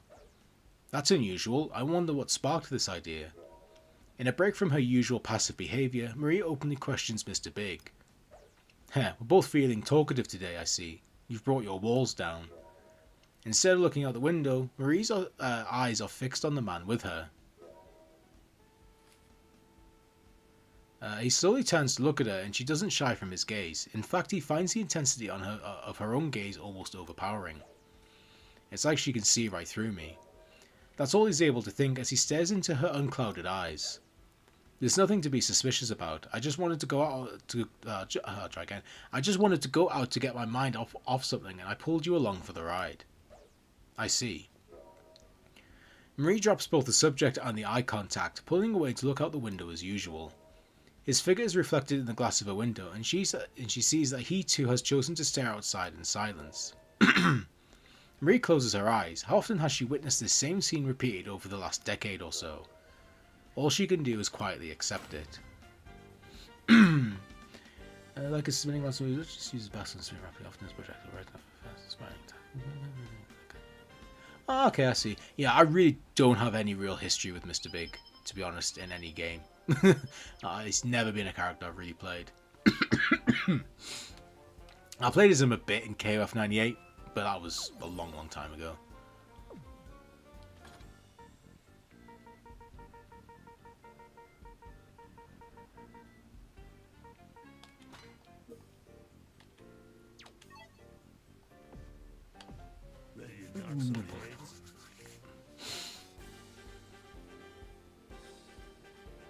Final round.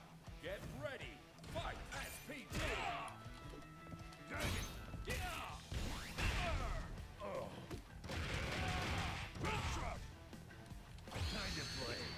Oh, the range on that is diabolical.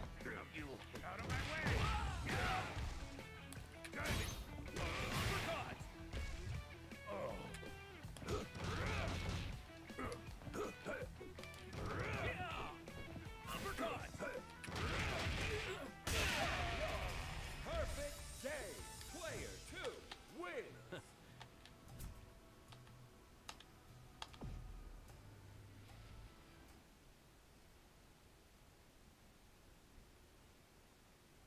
Final round. Get ready. Fight. SPG.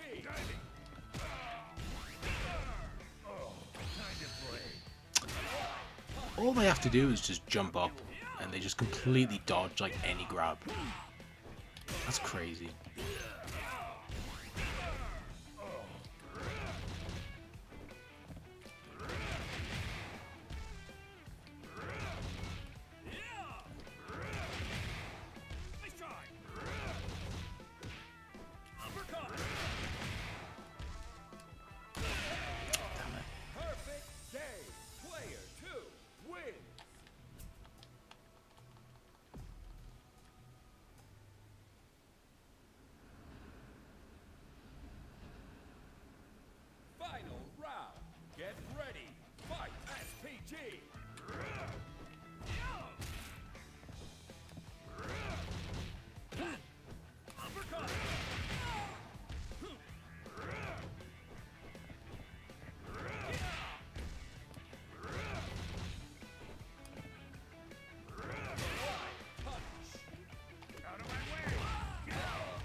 Yeah. I've gotten somewhat lucky so far. Hopefully I'm lucky on the third one, but the third and final one when we get to Central South Town or whatever it's called, this third area.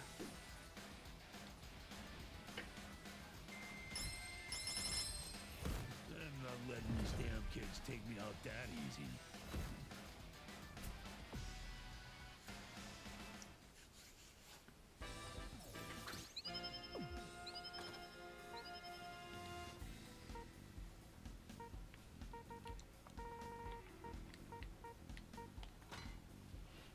Oh, we're fine.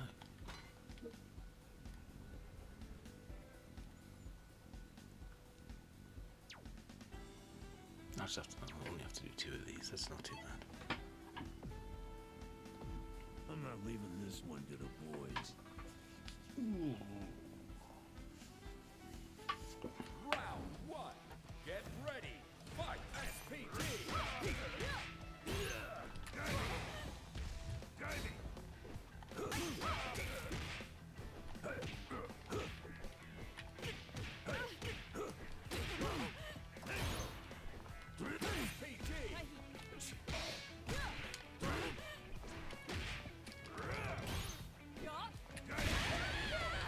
Mr. Big wins. Round 2. Get ready. Fight. SPT.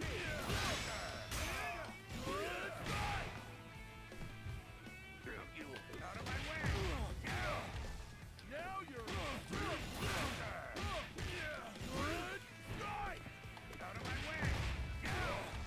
of my way. Mr. Big wins. Round 3. Get ready. Fight. SPT.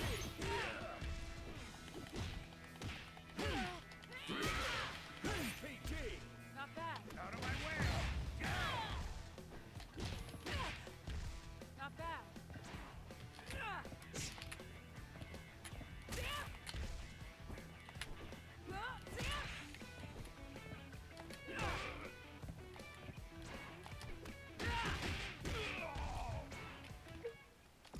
I keep trying to do is... Yeah, it's that, but why isn't it working? I swear it's not working. No, I lost it anyway. That's so weird. I don't know why it keeps insisting on not doing the input for his super. Wow. Fucking amazing. That's weird. I'm doing the input for his like climax, whatever it's called. Where you use the rev card input. It's just not doing it. It's really weird. Well done. You've proven yourself.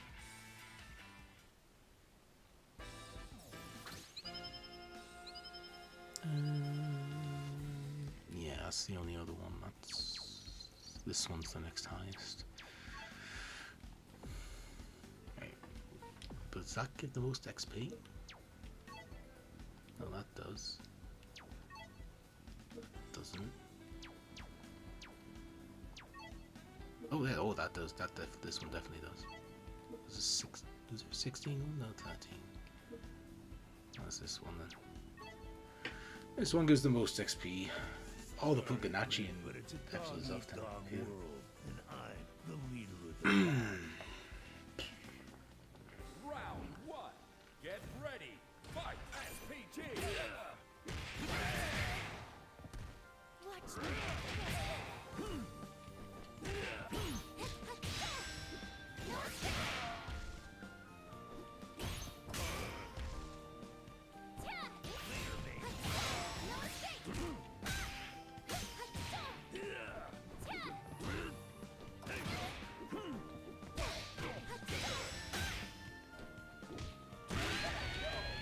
I said, what happened there? I was almost close to getting a perfect, and then she just wouldn't stop hitting me. Round 2. Get ready. Fight. SPT.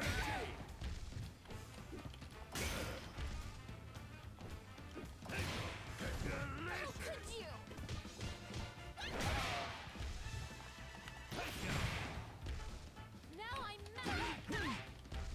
I'm so done with you.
actually like getting annoyed at this point how this input is. Oh, there we go.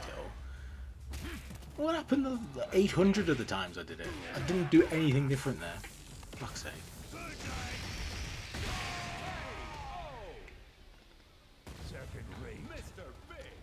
Yeah, I won't lie, that's not my favourite super in the game. I think there are a lot of other better supers in the game. I don't know if I'd go as far as say it's the worst in the game. Maybe it is, I'd have to look at the others again, but it's probably up there as one of the worst.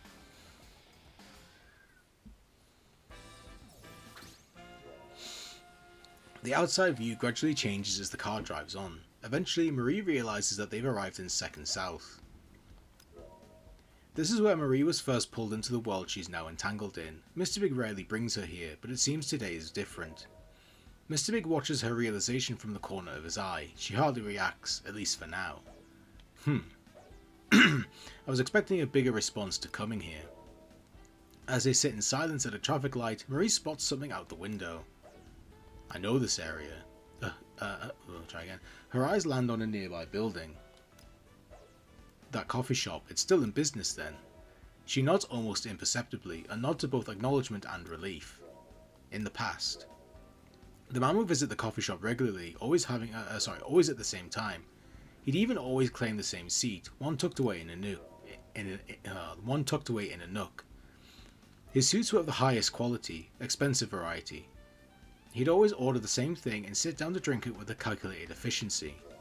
And then he would leave, always at the same time. Also always at the same time. The woman's eyes would follow the man's movements throughout the coffee shop each time he came by. She never meant to watch him. His various oddities had captured her interest. Her eyes were unconsciously drawn to him. But what she failed to notice was that another man had been watching her too. Present day, driving through Southtown. This place takes me back. How long ago was that now? Before we had ever even spoken to each other. Silence fills the car. Mr. Big determinedly keeps his eyes focused out the right window. Marie's figure is reflected in the glass of his window, and he sees that she too has chosen to stare outside in silence. But Marie's lips curve with a hint of a smile. It's a faint smile, but it's a smile nonetheless, one not lost on Mr. Big. His eyes drift to a familiar building and connects the dots. She's feeling nostalgic.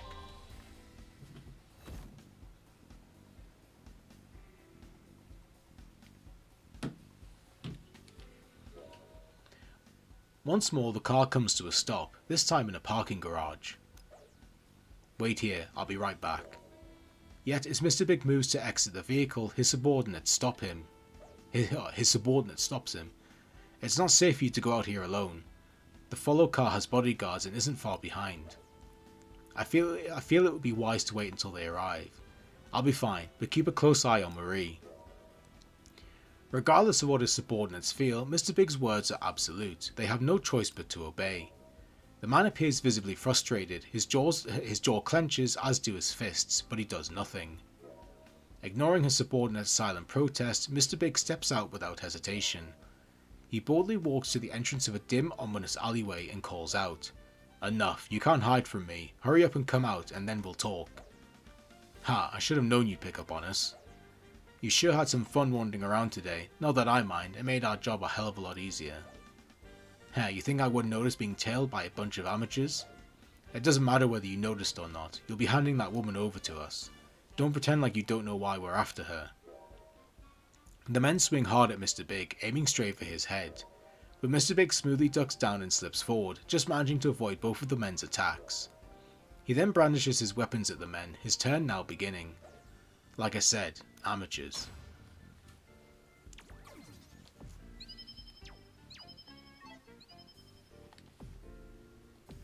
Ready to knock some heads?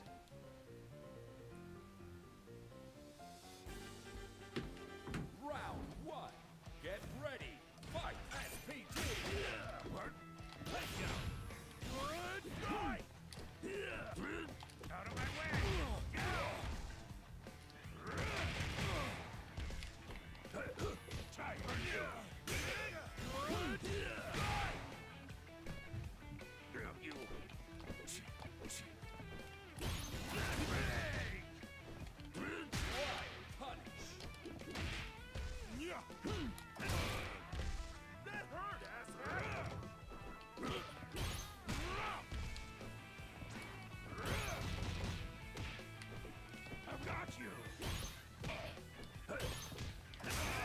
Oh, dude, just take the hit. My God.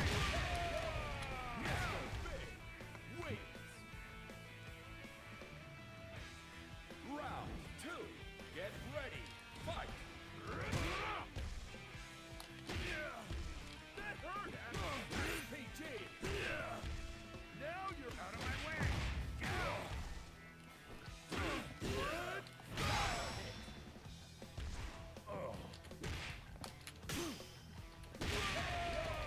Mr. Big. Wait. That's why. I actually think out of all of them, I hate the guys in the suits the most. I think it's solely because of that move they do when you're on the floor and they do the hit on the floor, because there's nothing you can do. It's just you like, if you just get knocked on the floor, you're just gonna get hit again. Like, as far as I know, there's no way to get out of that, which is really annoying.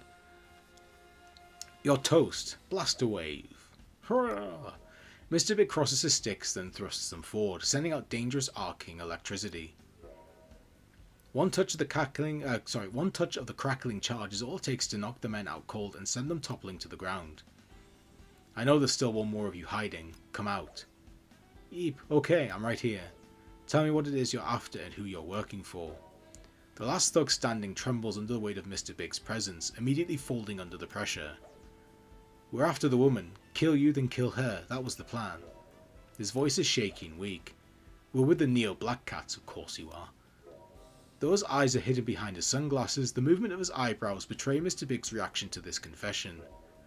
A flicker of silent rage crosses his features, and he clicks his tongue. The air surrounding him shifts. Terrified, the other man drops down to the ground with an undignified shriek. Damn it, never a moment's peace. They're dragging me in again. Mr. Big hisses to himself as he turns and stomps back to the car. Sorry for the wait. Now drive. Something happened, right? Nothing for you to worry about. Silence fills the car, but it's not an easy one. It feels more like the calm before the storm. The car comes to a stop, its engine humming softly. It halts in a parking lot filled with an array of sports cars and classic cars, a car buff's dream. Beyond it, an older music venue stands. Beyond it, an older music venue stands, filling the surrounding air with the sound of muffled cheers and the heat of an excited crowd. I know I've already made you walk plenty today, but are you okay to go, Marie? Yes, I'll be fine. They exit the car and walk across the parking lot in silence. Mr. Big leads them to the back entrance of the live music club. A question tugs at Marie as she walks alongside Mr. Big. Just how many times have we been attacked today? It has to be because of me. I must be their target. And he hasn't so much as flinched. Why is he taking me around everywhere like this? There's nothing to be suspicious about. I just wanted to go out to get my mind off something, and I pulled you along for the ride. His words echo in her mind. Surely he has better ways of getting his mind off things. Marie pushes down the words that threaten to rise. A long dormant memory suddenly awakens in her mind, a memory of someone who now only exists in her past. So many years together, yet it is impossible to truly figure him out. Do these words refer to Mr. Big, or do they refer to that long past someone? Had Mr. Big heard her, or is he pretending not to have heard? He says nothing, his silence an apparent affirmation. The true meaning of her words hangs between the two of them, a secret they have unwittingly grown to share. It's very interesting, this relationship between Mr. Big and Marie. It's a lot deeper than I thought it was going to be. Granted, I do wonder, the kind of downside to episodes of Southtown is, I think for the most part, these are non-canon. Like, I'm pretty sure these aren't canon. So I'm kind of like, this is cool stuff, but how much of it actually means anything? I'm going to see now. No problem, man. Thanks for coming in and hanging out and talking. It's been great. Have a good night, and I'll see you around for whenever the next stream is. Thank you. Bye.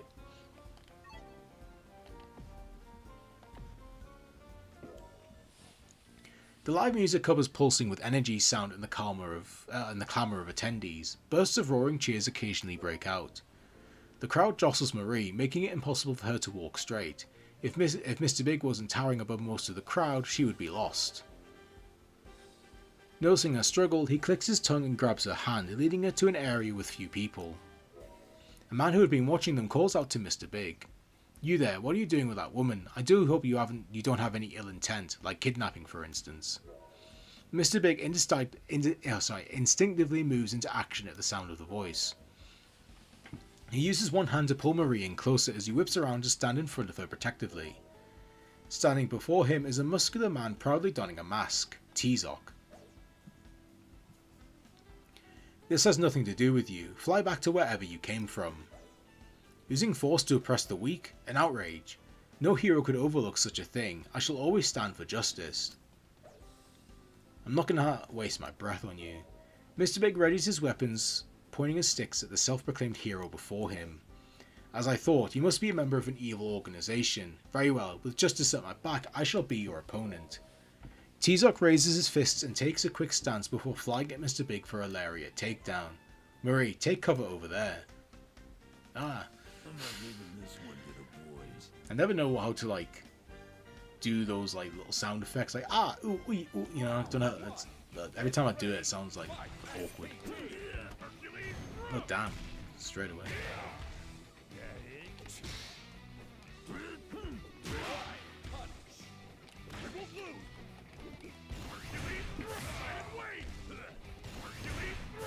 Holy shit, dude. Calm down.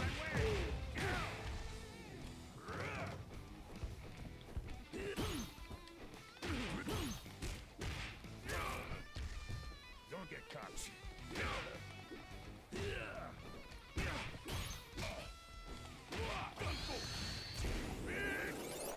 Come on.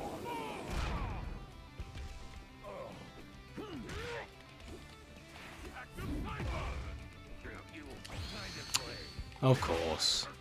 No, I'm dead.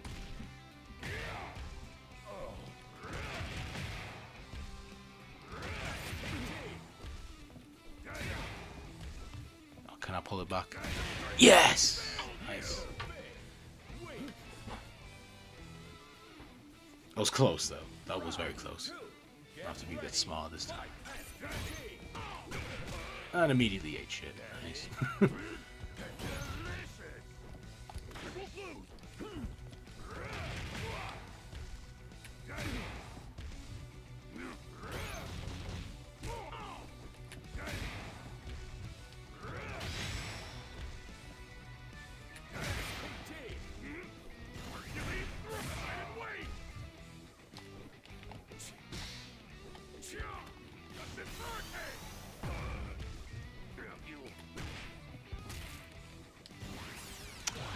Ah, damn it. Oh no. For a second there, I thought that hit. I got very excited there.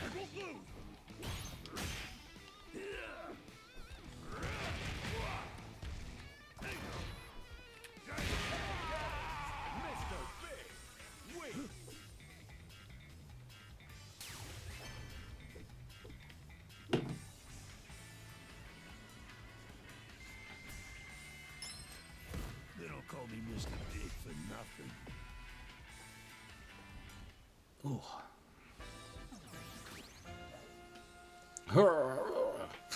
You know, like I don't know how to voice those sometimes.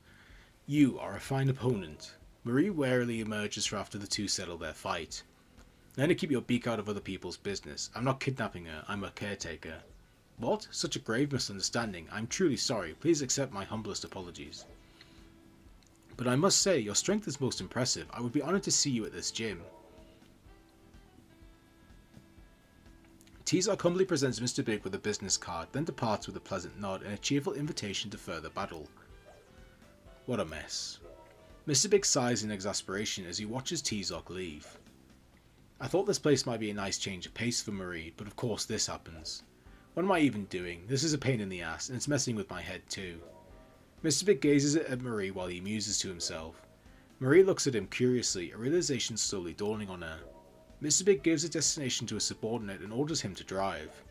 Is that a good idea, sir? I'm not sure we could properly protect the lady there. If she were to be taken... I'm well aware, but no matter what happens, I won't let him take her. The air around Mr. Big seems to shudder with his quiet fury. In the face of his boss's intensive conviction, the subordinate can only snap his mouth shut. They soon arrive at the destination Mr. Big had indicated. It is a large palace encircled by towering walls, the Dark Palace, Kyne's estate. Where are we? Look outside. I've told you about this place. It's... his voice cuts off. As ever, he can't bring himself to say it. The rare hesitation in his voice betrays an even rarer emotion. Mr. Big is conflicted. Marie can sense his discomfort. He always speaks with such bold confidence. For him to have such hesitation is unlike him. She studies the area before them, trying to understand the reason behind his silence. The palace towers ominously. She thinks and thinks, wondering what could possibly have Mr. Big at a loss for words. A voice calls from outside the car. What's this car doing here? I didn't forget about an appointment, did I? No, I definitely didn't. Hey, can you move? You can't park here. Mr. Big's eyes flick to the figure now peering through the window at them.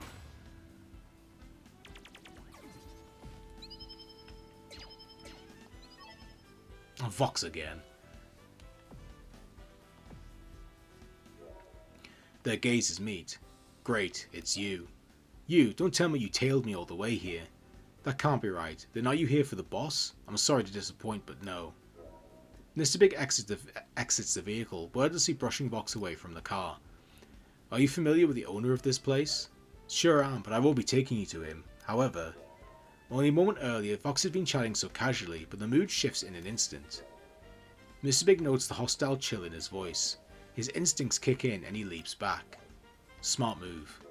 But that's all the credit that Vox gives him. The next second he crouches and closes the distance yet again. The step brings him just in attacking range of Mr. Big, a calculated practiced move.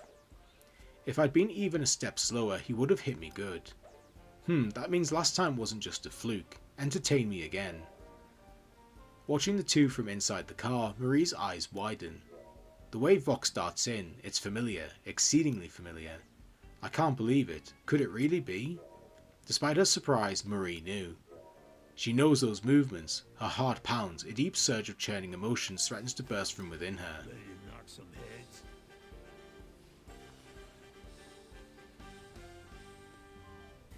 Round one. Get ready. Fight. SPG. Burn to ash. Burn to ash. Burn to ash.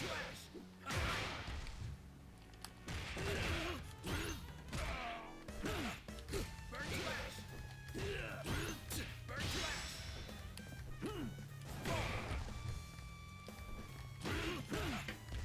Just getting more wide. Burn to ash.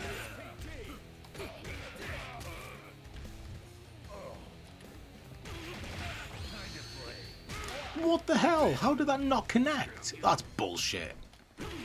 That's actually bullshit. I'm sorry. That's ridiculous.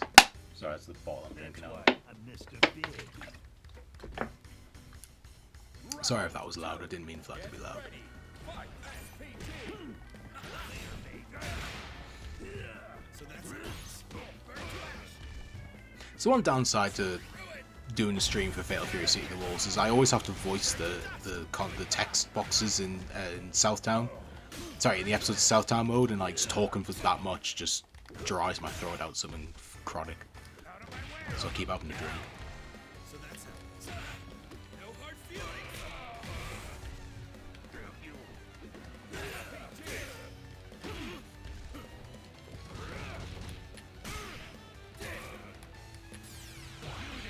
Out of range. Oh, yeah, out of range, of course I am. I'm shocked at how poor his range is. Like, I didn't think it was going to be massive, like Billy Kane level, but like, that super's range must, like, that hitbox for that super must be like closer to him than it is to the opponent. It has to be. It's ridiculous. Well done. You've proven yourself.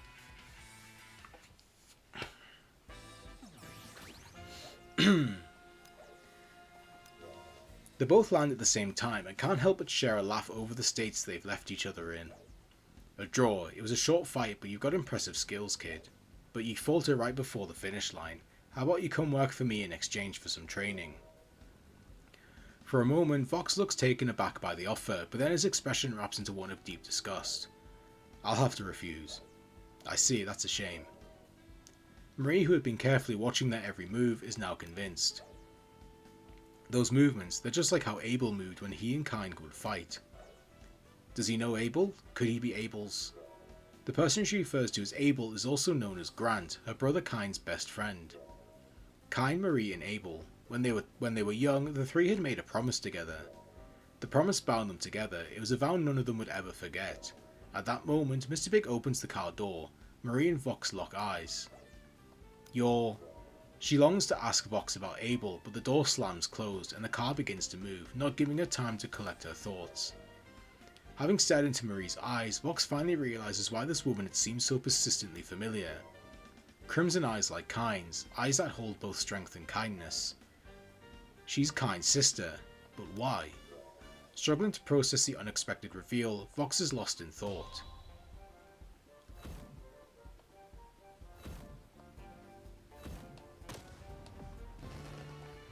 That's a cool one. East Island, that's what it is. That's what the last one's called. The car departs Kyne's estate and heads towards East Island. Why did you bring me here? You're smart, I'm sure you can figure it out. Marie can't answer, or is it that she doesn't want to answer? She averts her gaze, remaining silent. There's a place up ahead with a killer apple pie. Didn't you say apple pie was your favourite? Based on Marie's reaction, pigs might as well have grown wings. Mr. Big taking her out for her favourite apple pie was something she'd never imagined in her wildest dreams. This is all awfully strange. What could have brought this change of heart about? His unexpected kindness, it reminds me of him. They're similar that way. Mr. Big studies Marie's profile as she is caught up in musings and memories and decides to ask the bombshell question. Do you want to see your son and your brother? Once again, Mr. Big has said something entirely unexpected, something of far more consequence than apple pie. Marie immediately turns to fully face him. She answers without any hesitation, directly from the heart. Of course I do. Always. I want to see them right this moment. And what if your son didn't become the person you hoped he would? What if he'd grown up to become like his father? Even so. Rock is his father's son, and he is my son too, so I will love and accept him just as he is. No matter who he has become, no matter what happens, he is my beloved son. Marie's voice is firm. Her words are untainted by any doubt, their calm purity alleviating the complicated air of emotions around the two.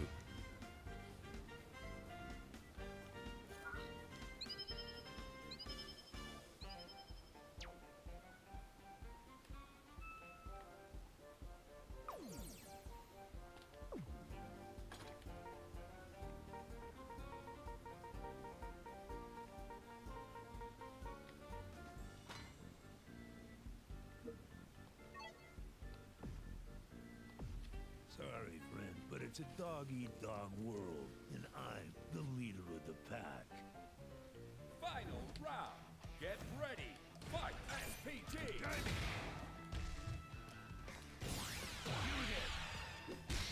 Oh, go to hell, man.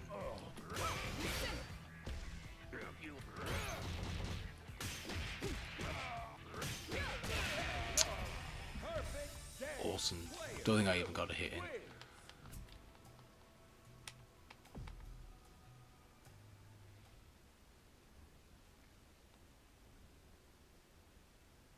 Final round. Get ready. Fight SPG.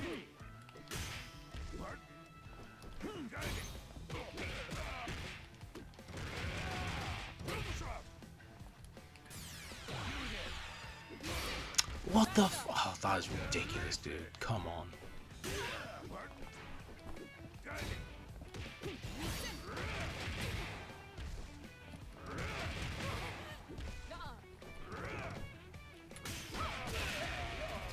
Perfect game. Player 2 wins.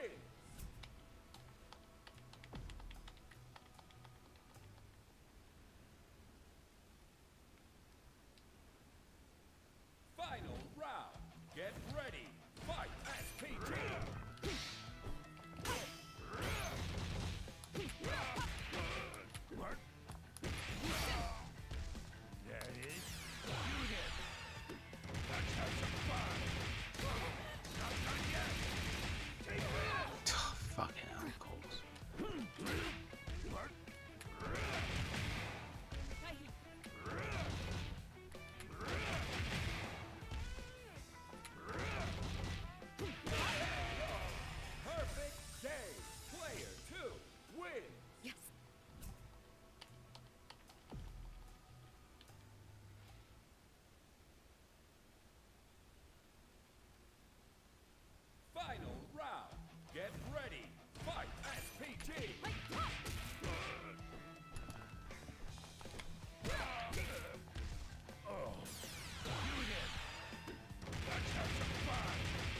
Yeah, fine.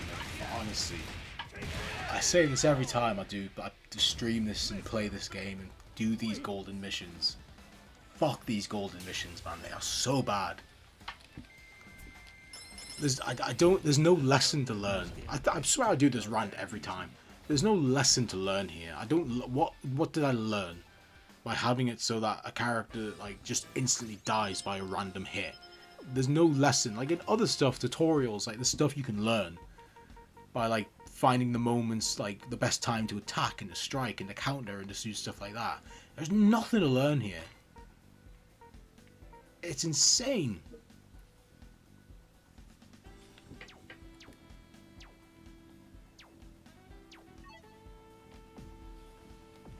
Ready to knock some heads? But it's the best way to get XP for this mode, so I have to do it. Fight SPG.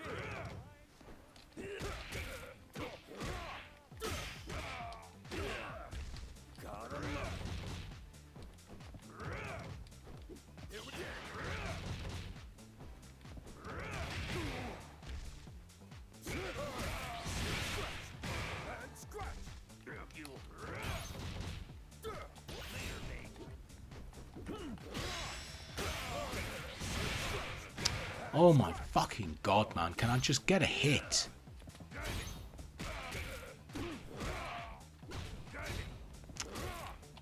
Fuck my life, man. Fucking Ganachi. Amazing. Also blocked it. Dude, fuck this fucking character.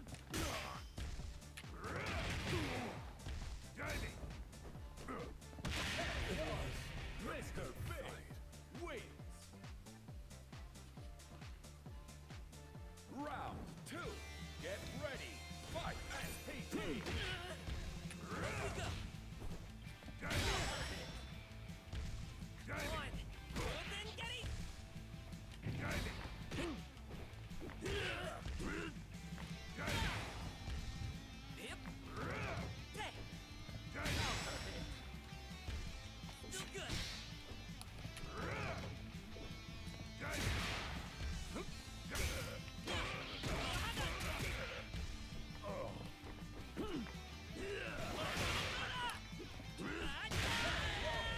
Mr. Big wins. Round 3. Get ready. Fight SPG. Look at you!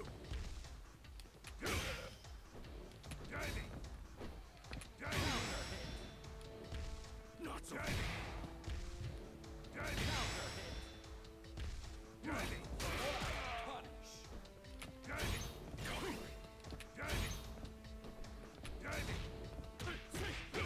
Oh my god, man. Don't get cocked. Is that all? No, no, wouldn't work.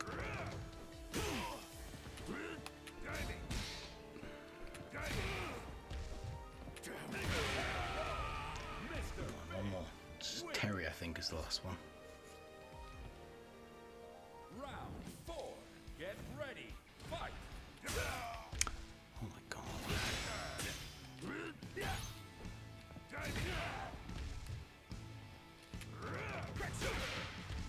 Don't get cut.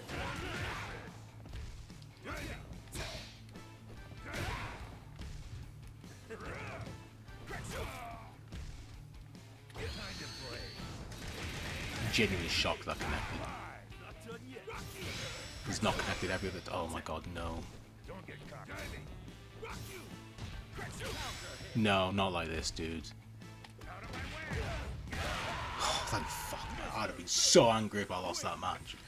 If I lost that and had to do all that, fight all 4 of them again, I would have been so mad.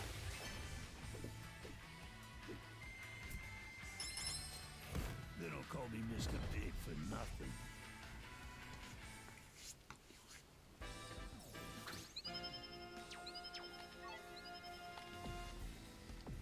Sorry, friend, but it's a dog-eat-dog world, and I'm the leader of the pack. Round 1. Get ready. Fight getting started.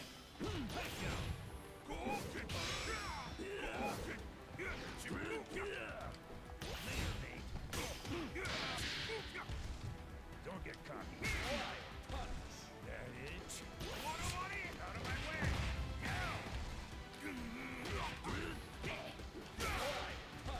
Don't get cocky.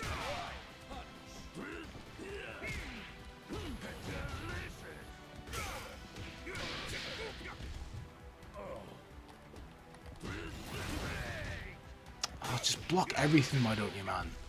Fucking knock. Oh, dude, that super actually does my head in. Like, the range is so fucking bad. I need to be, like, in his fucking ass to actually connect that. It's unbelievable. I've never fucking seen a super like it. I probably have, but in this moment in time, I can't think of a super with fucking worse range than that. Dude, just kill me. This has been an absolute fucking write-off. Just kill me. I'll try again.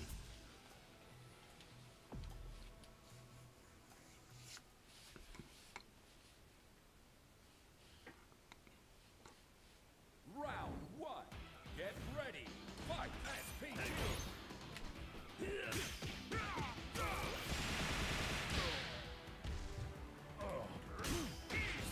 Oh, what the hell? I can't get that. What the fuck?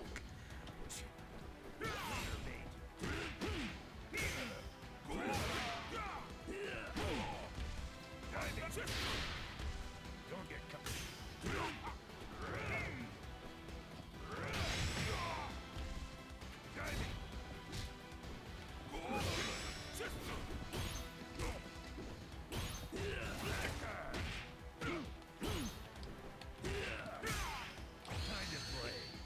What the fuck?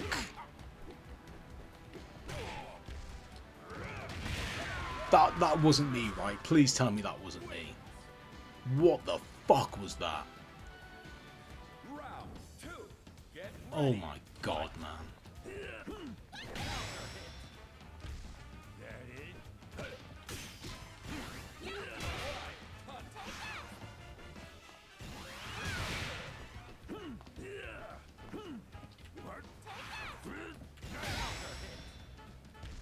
I'm so done.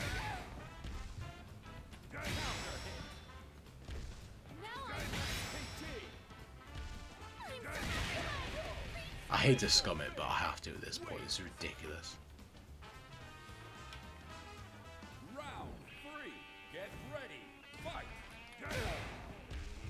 Let's go. SPG. Not bad.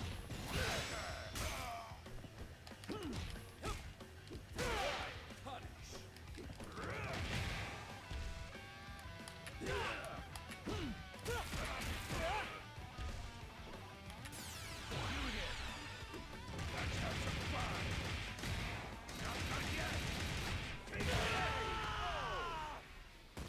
Mr. Big wins.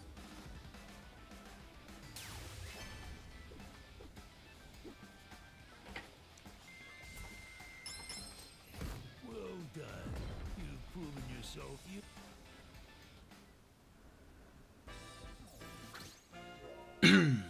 The car continues to drive through South Town where the roads are now growing dim. The streetlights begin to flicker to life.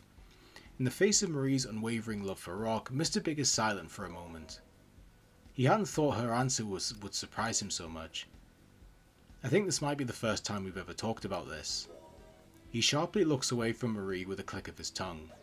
So many unexpected sides to this woman, maybe that's exactly what drew him to her.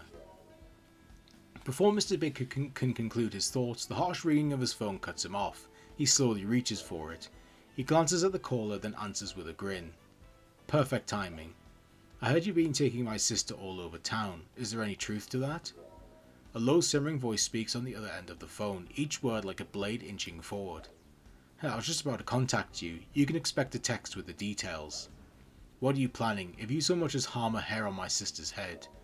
Mr. Big cuts him off, not interested in hearing the rest of his threat. Relax, I'm not out for blood. The rest is up to you. Mr. Big promptly hangs up with that cool provocation, grinning with his phone in hand.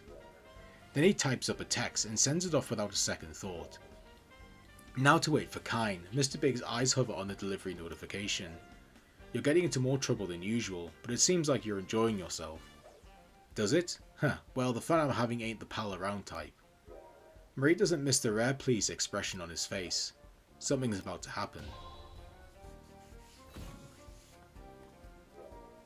In response to the phone call, Mr. Big orders the car to a different destination. They pull up alongside the side of a street. What is the real reason for today's performance? Marie watches as Mr. Big gets out of the car and begins talking to his men.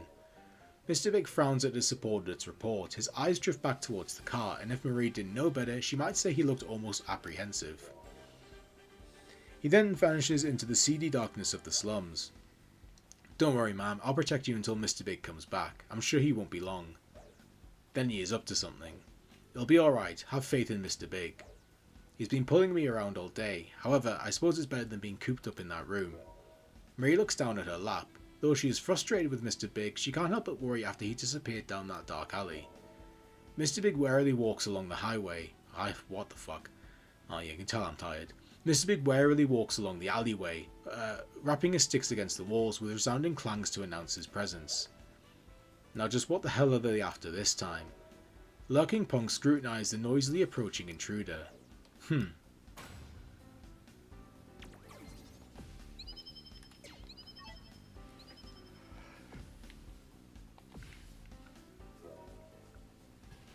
Mr. Big comes to a stop at the end of the alley. Dozens of delinquents block his way, standing in menacing silence. Nice of you to call me all the way out here. Well, if it ain't the old bulldog in the flesh, you're a long way from your home turf. Bwahaha, never thought I'd see Mr. Big roughing it out in the slums. These are the real streets. You thought you were... I'll try again. You thought you were above it all, didn't you? Ha, get comfortable. The delinquents insult him with various insults, sneering all the while. Mr. Big listens to their insults with a blank face, then slams a stick onto a metal barrel beside him with a massive clang. The barrel sways. All eyes are now squarely fixed on Mr. Big. We're not here to put socks on caterpillars, you bunch of amateurs. Let's get this over with. Who's first? He holds out his arm and points his stick at the delinquents, slowly tracing it from left to right along the group, as if sizing each of them up. Huh, fat, you think this is a joke? This is a rare opportunity, boys. Let's bust them up good. Mr. Big slams his stick into the barrel again, the clang announcing the start of the fight. I'm not leaving this one to the boys. Oh, look it up. Ready, fight, SPG. Out of my way. Damn it. Punch.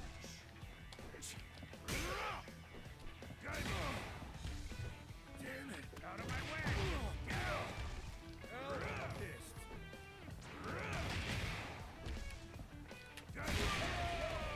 Mr. Big wins.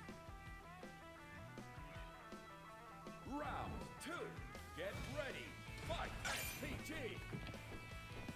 Hurt,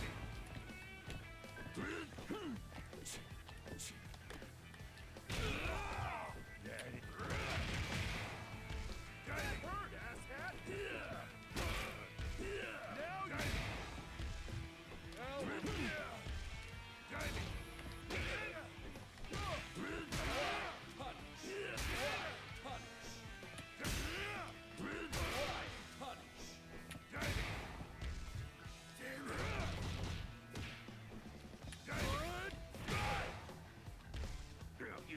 Out of my way! Mr. Big wins! Round 3. Get ready. Fight! SPG! Fist. Damn it!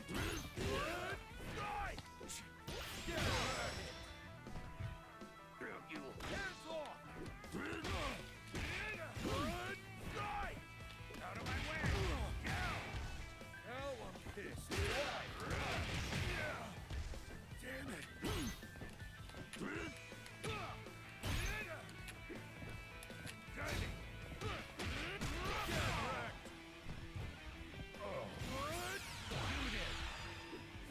Oh, sick.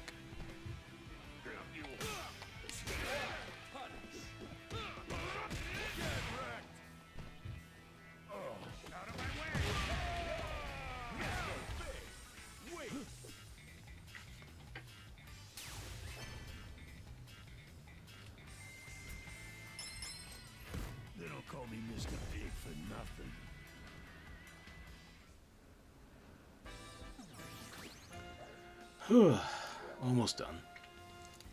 Mr. Big brandishes his stick, sending delinquents flying left and right with ease. Ugh, screw you.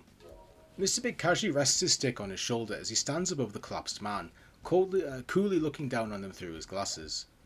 You're with the neo-black cats? The question drops the temperature in the alley. Even the delinquents' breath seems to freeze in their throats. Bingo then. Alerted by a notification, Mr. Big checks his phone. It's a blunt text from Kane agreeing to the previous text, followed by a threatening, if anything happens, I'll ensure you regret it. What a vote of confidence. Mr. Big swiftly responds to Kane's text and ends it with a simple request: come to Geese Tower. Though demand may be the more fitting word. Elsewhere in Southtown, Kane receives the text. Marie. The details of the message bring him back to a certain day. In the past. You came. That must mean you received my gift. I did. You weren't lying. She really is my sister. And just how is it that my sister, who was believed to be dead, came to be with you? Kine had been given undeniable proof that Marie is indeed alive. Mr. Big is frank with Kine, revealing that he's after Geese's legacy and tells him to summon Rock, Geese's son. Then, in other words, you want me to tell Rock that his mother is still alive. Exactly, and I'll have you know, I'm not out to take the entire legacy for myself, but now the rest is left up to you. Kine scrutinizes the man before him, trying to uncover his true intent, but Mr. Big's ever-present sunglasses obscure both his eyes and his motivations.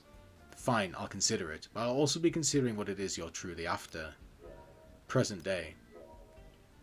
Just as Mr. Big had informed him, Marie really is still alive. However, Kine has failed to uncover precisely what Mr. Big is after. Marie, Rock. He glares intensely at the glowing screen. Can he truly trust those words? Kine eventually tears his gaze away and closes his eyes. So was that implying that Mr. Big was the one that convinced Kine to host the tournament in Mark of the Wolves so that he could tell Rock that Marie was alive? That's pretty interesting. Again, I don't know if that's canon, because I don't really take anything in episodes of Southtown as canon.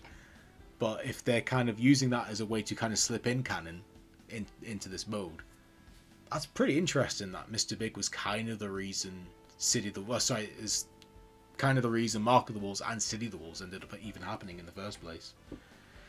Part of his business finished, Mr. Big contacts his subordinate to confirm Marie's safety and condition. No problems here, boss, she's safe and sound, but I must report that, yeah, I already received word that he's headed to Geese Tower. You're going to confirm it yourself? Then please be careful. If our intel is correct, the person assumed to be Rock will be waiting. I know. Mr. Big has heard certain rumours about Rock, Marie's son, disconcerting rumours. He's made a deal with Marie to guarantee Rock's safety and report on his movements, and he had done just that. But in his monitoring, the crime lord had discovered some concerning facts. And if my intel is correct, then Rock is... He sighs lightly, pondering his game plan. Hey, look what the cat dragged in. Then that collapsed dude wasn't just out of it when he told us. It really is Mr. Big. This goddamn town. Oh, I'm just fighting more generic goons. Fucking hell. This is gonna be fun. If we bring them as head, we'll shoot to the top of the big leagues. Wahaha, say less, brother. The men laugh rowdily and slowly close in on Mr. Big with manic glints in their eyes. The crime lord doesn't budge, appearing unfazed. You've got no style at all. What a disgrace. Weak punks like yourself are too afraid to bare your fangs on your own. He shrugs his shoulders with a cold, challenging smile. As if he'd seen right through them, his provocation instantly incenses the men. You're in a hell of a position to mouth off right now. You better dial it back and learn a little respect. Don't go talking like you're some big shot. It's just that damn nickname of yours that people remember you. You ain't nothing. Furious, the man presses a taser to Mr. Big's back. Is that right? Mr. Big whips around and cracks his stick down on the thug behind him. Oh wow, did he just completely no-sell a taser? That's fucking incredible. Oh, you're screwed now. Get him. Teach this washed-up Kingpin a lesson. Kingpin. Yeah. Oh. I will admit, constantly doing the voices for episodes of Southtown is draining.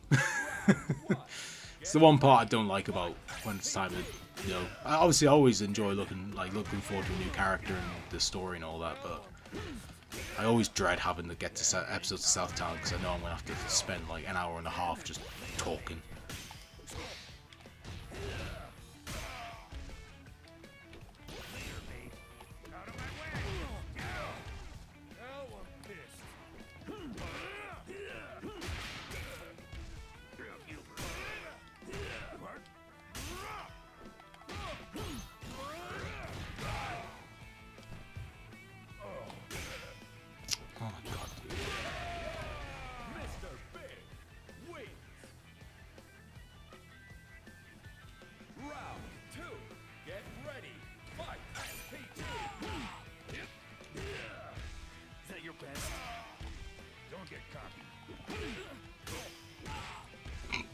Ooh, pardon. Sorry about that.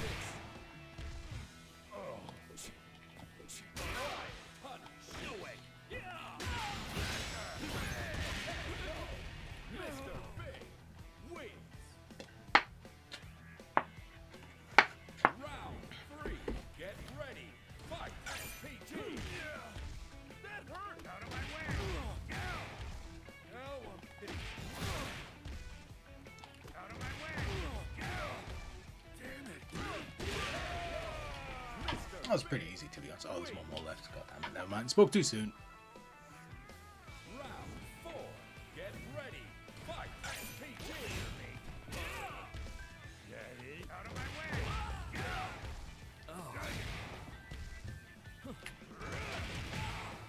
Nice try.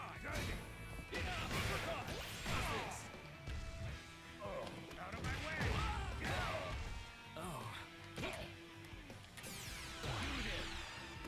Let's have some fun. Not done yet. Take it. Mr. Big wins. That's why I'm Mr. Big.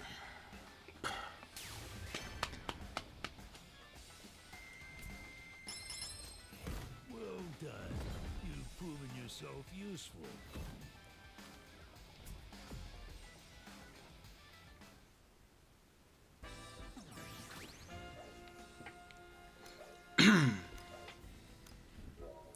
Mr. Big fiercely strikes through the air and sends the men crashing into a wall. They slowly slide down and collapse to the ground. He stands alone, looking decidedly unaffected. Pathetic. But Mr. Big doesn't have time for these distractions. He needs to leave quickly. Because without a doubt, Rock is at Geese Tower. I remember just how he looked back then. In the past. Mr. Big had orchestrated the death of Geese's wife, Marie, then transported her to a medical facility under his influence. Though it seems as if his plans had succeeded, the truth was that the original idea had called for seizing both Marie and Rock. I thought about it because it mentioned this at the start and then it just completely ignored Rock, so I was wondering if this was going to come back. Were it not for a fateful mistake, both of them would have been under Mr. Big's custody together. In spite of his initial failure, Mr. Big began crafting a second plan to kidnap Rock. Yet by then, Rock was already under the guidance and protection of the legendary Hungry Wolf. On one condition, you must guarantee my son's safety and report on his movements. And so, Mr. Big made a deal with Marie. Present day.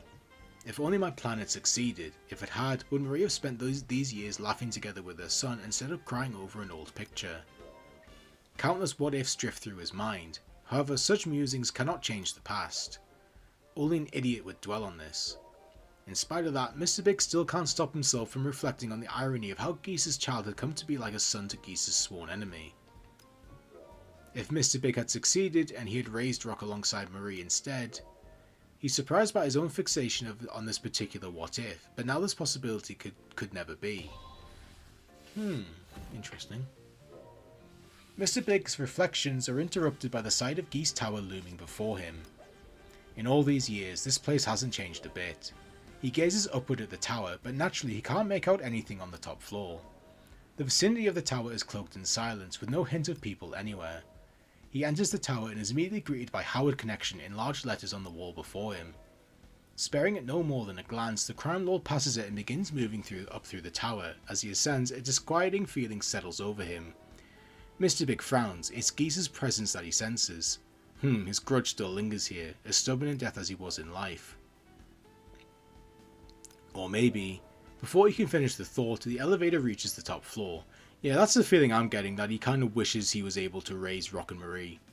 Which is weird, but I kind of have an idea where they might be going with it. Before he can finish the thought, the elevator reaches the top floor. The doors open to reveal a space entirely designed and decorated in a Japanese style. Though the person it had been made for has been dead for years, the space has been meticulously maintained. It gives Mr. Big an uncanny feeling. Is Rock really here? He exits the elevator with quiet steps and spots something scattered on the floor in the centre of the spacious room.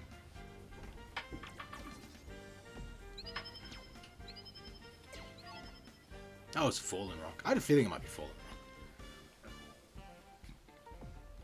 No, actually, I want to...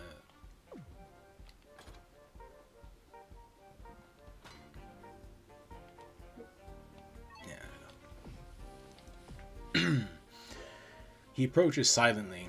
Boxes and cloth are strewn across the floor as if something had wildly thrown them about. Laughter bursts out of Mr. Big's mouth at the sight.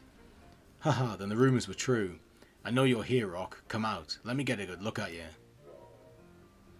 Mr. Big's voice carries throughout the tower. Then a swaying figure appears by a pillar on the opposite side of the room. It's Rock, clad in a hakama. You let a mouldy old scroll possess you? Pathetic, Rock. Quiet, human. To have wandered in here, you have poor luck indeed. Oh, interesting. So you can still hold a coherent conversation. But your mother wouldn't want to see you like this.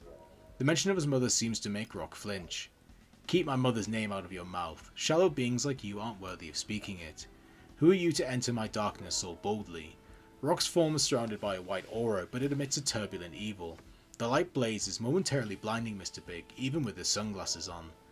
By the time his vision returns, Rock has instantly closed the distance between them. Rock's crimson eyes glint maliciously as he stares at Mr. Big. Huh, fine. If you insist on being so damn grumpy, I guess I'll have to just put you to bed myself. Rock raises his right hand, revealing a glowing white light in his palm. Look at my flame. Go on, peer closely. This one to the boys.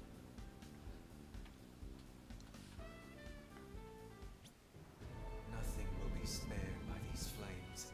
Oh. This is new. Shall we dance a while as the world burns, mortal? That's new. Yeah, because I just got the notification. I've never seen that before. That's interesting. God damn.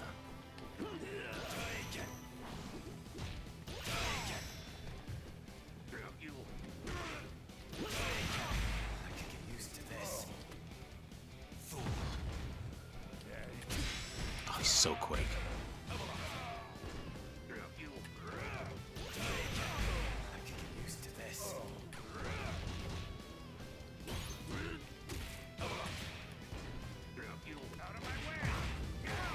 I don't think they're going to make Rock playable. Sorry, I don't think they're going to make Fallen Rock playable. I just don't personally see there being much of a difference to justify it. Maybe free DLC, like, possibly, but even then, I don't know. They could possibly be making Fallen Rock and Geese maybe free DLC or something. Or they could be in Season 2, I don't know. God damn it. No, you fucking... Oh, my... I'm dead. Damn it! Oh, so close. If the range on that super wasn't complete dog shit, I may have been able to win that. Round 2.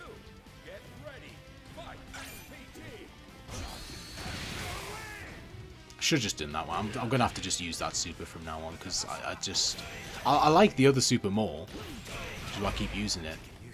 But, like... the range on it is so disgustingly bad. Like, it's actually, like, embarrassing how terrible the range on it is. I definitely think Geese should be playable. Like, as long as they specify it's Nightmare Geese and he's non-canon, like, they don't revive him. Like, I think Nightmare Geese should definitely 100% be a character at some point. I'm honestly surprised he was never, like, free DLC in this season. Like, he was added in this season. I'm really surprised at that, but oh my god, dude, you're like a speck of health. Yeah, I'm surprised they never did that. Like I said, I'm not dying to get Fallen Rock. I'm not like, I won't be upset at all if they never make Fallen Rock playable. I felt that from the start when I first saw him when he got data mined. I'm like, yeah, okay, like I get him as a boss, but like I'm just not. It's not a character I would want to see playable over someone else. Like if it was between Fallen Rock and like a unique character from Fatal Fury or something, like Jaehoon, like Rick Stroud, Alfred, you know, Cheng Sinzan, Franco Bash, etc. Like Honfu, you know, Yamazaki. Like if it was someone like that or Fallen Rock, like there's no chance in hell I'm picking Fallen Rock. You know. Like, but if they do him for free and he doesn't take up a slot, then yeah, sure, why not?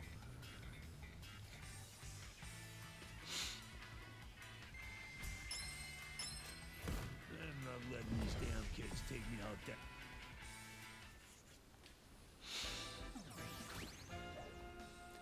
Damn it. Take this. Mr. Big knocks Rock up into the air, then puts everything he has into a single devastating strike. Rock crashes into one of the tower's pillars and falls limply to the ground. Mr. Big grabs his left arm, which had been injured in Rock's attack, and stumbles over to the boy's collapsed form.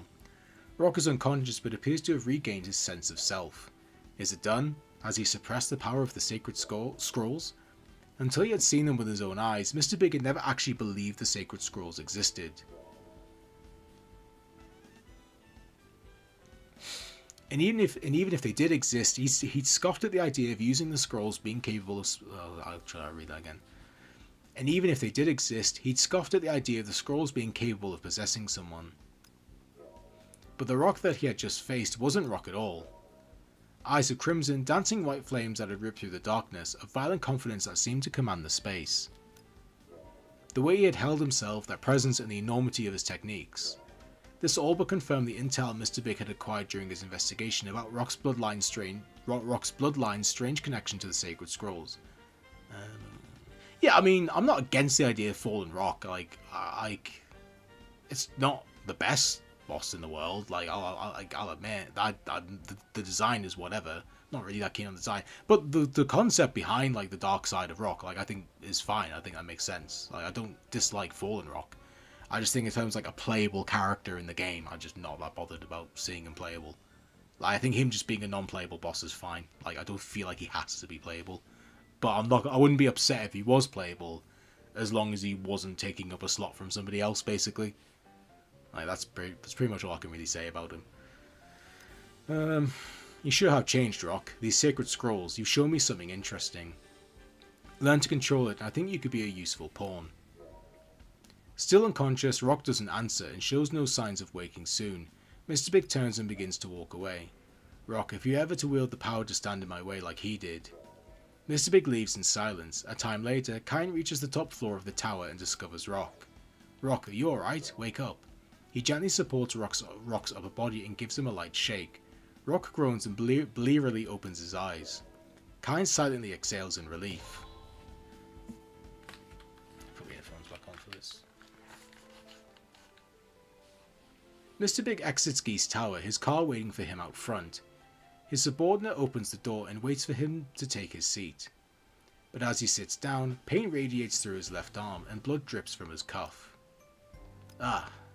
Marie takes note but says nothing. Instead, she reaches for the ribbon holding her hair. Her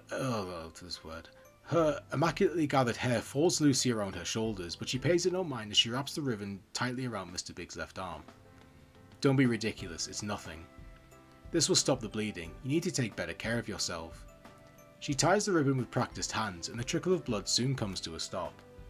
Marie typically wears the same schooled expression, but now a ghost of a smile appears on her lips. I see, she must have bandaged him up often in the past. Realizing the reason behind her smile, he shifts his gaze to the window. The car turns onto a street lined with buildings, then turns again into a building with a large entrance. They pull into an underground parking garage and stop. This is one of the many buildings owned by Mr. Big. He and Marie walk inside from the parking garage, then take an elevator to an upper floor. They walk down a hall and enter a room on the floor. It seems to be someone's residence, well laid out but cozy. The room is softly lit with warm lights, and the floor-to-ceiling windows let in a neon glow from the lights of the city outside. It's been such a long time since I've gazed at the city at night like this. It's so beautiful. Marie walks to the window, a sea of neon lights below her feet, and seems to recall a distant memory. In a certain building, just before Marie and Mr. Big's arrival, Kine had brought a slightly confused Rock here after leaving Geese Tower. Kine takes out his phone and rereads the odd text from Mr. Big. Come to this building at 10 PM with Rock. You don't have to, but you'll be glad you did. What is this all about? Kine suspected that it's somehow related to his sister, and so he dragged Rock along with him. However, he still had enough sense to suspect the possibility of a trap, and ordered Vox and some of his men to watch the building's entrances. But as Mr. Big requested, only he and Rock entered. Just as he starts to worry again that it's a trap, the clock strikes 10, the appointed hour. A room in the building directly across from them lights up. What? The sight before him nearly makes Kine lose his composure, only just managing to stifle a strangled sound. There, gazing through a floor-to-ceiling window across from him, is Marie, his sister. Now I see. I'll be sure to return the favour to you soon, Mr. Big. Kine is infuriated being used in one of Mr. Big's schemes, but the joy and sorrow he feels over seeing his sister again, even from a distance, further complicates the storm of emotions raging within. Rock, over here. Funny, I don't think I've ever seen you stop to admire a view like this, Kine. It's a nice change of pace after the day we've had today, don't you think? Here, come look out the window. Sure? A little confused, Rock moves to the window and joins him in looking out at the twinkling city lights. Marie, I'll free you, I swear it. He stares up at the sky, swearing upon the stars above. Across the way, tears pour down Marie's face as she watches both Kine and Rock in the distant window. Rock, Kine. Her voice barely manages to escape through her weeping, her brother, her son, right there just in sight. Tears blur her vision, but she wipes them away. She won't let them hide her precious family from her. Rock's profile, as he smiles at Kine, the way Rock pushes back his hair, the way Kine kindly smiles at Rock, the cold but heated gaze that appears when he looks lost in thought. She wants to drink up every single moment. She wants to commit it all to memory for all the years and years she's missed them. She wishes she could hold them. Rock places his hand on the window. Marie imitates him as if her hand could reach out and touch his. Though this moment is brief, it's precious to her. In this moment she is happy. Standing behind Rock, Kine meets Marie's eyes, then signals with one hand. It's a hand sign that Marie taught Kine back when they were little, only they know its meaning, an innocent secret between children. Marie nods and signs it back to him. Even when we're apart, I love you. She cries harder but doesn't brush the tears away, instead devoting her full focus to them, burning the scene into her eyes. What do you think? This is our last stop for today's change of pace. Marie nods and thanks him, but her tears won't stop. Here. He offers her a plush hand towel, and Marie accepts it. Rock, Kine, how I wish I could embrace you both right now, but I can't. All I can do right now is follow what this man says. Please, just wait for me a little longer. She looks back at the two in the window across the street, her eyes filled with love, then follows Mr. Big. A few days later, Marie looks at the framed photo at her bedside and smiles. The frame now hosts two photos, one old and one new. The new one is a picture of Rock and Kine from the window that night. Finish your meal and go to sleep. He speaks to her with unchanged curtness, but as he leaves the room, Marie addresses him. Thank you. As she says this, she cradles the picture frame in her hands. Don't be ridiculous. But his words are spoken with a kind warmth. Okay, that was really nice. That was really, really, really nice. My only issue is I hate that it's kind of framed in a way where like Marie and Kine are grateful towards Mr. Big for letting them see each other through a window across the city. No, fuck you, Big. Like, if it wasn't for Mr. Big, you'd be together. Like, I feel it's ridiculous that Mr. Big gets thanks in this scenario. There is no thanks. Because it's still his fault. He's still doing, like, the reason they're in this position is because of him. Really sweet moment between Marie and Kine and obviously Rock, even though he's not aware of what's going on. Like, the little hand gesture part was really nice where they signed the, even though we're apart, I love you. That was heartwarming. But, like, why is Mr. Big getting thanks? Like, that doesn't make any sense to me. Yeah, that's the weird part. Again, this kind of weird kind of thing of, like, Mr. Big's a complete piece of shit, but he's got a little warmth. That's fine. I don't mind that. It just seems weird within the context of, like, it's like the game doesn't want you to remember that it's his fault that this is even happening. Like, if it's not a thing of like, oh, Geese did this and then this led to Mr. Big doing this. Like, no, this is 100% Mr. Big's fault. Like, if Mr. Big didn't do this, Marie would be with Rock and would have spent the last 10 years with Rock. Obviously debatable because I've just remembered the illness she had. So, there is that side to it, I guess, where, he did save her life, but still, like, he could have saved her life and then let her go, I don't know. It's weird. That's the only part of it that doesn't really sit right with me, is that I would thank Mr. Big for paying for the paying for the medicine towards, healing Marie and all the care that, was put towards her. Like, that I would thank him for, because he didn't have to do that. But, like, thanking him for like, oh, thank you for letting me see Rock and Kine across the street. Like, no, like I wouldn't thank him for that, because you know, the only reason I can't go over and see them face to face is because of you. I don't know. That's my only issue. Everything else about that was nice, but just this weird sense of, I guess, trying to make this thing of like, you know, Mr. Big, you're a piece of shit, but you know, you're not all bad. And it's like, I don't know, he's kind of bad.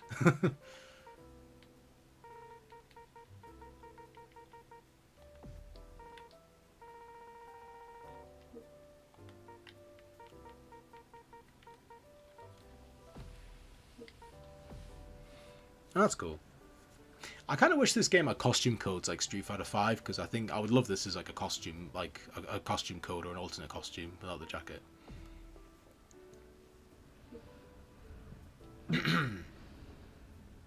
I didn't mean to back out. I'm going to listen to the conversations we got from Mr. Big, and then I'm going to call it there, because I've been streaming for almost 3 hours and I am exhausted. And I want to go to sleep soon.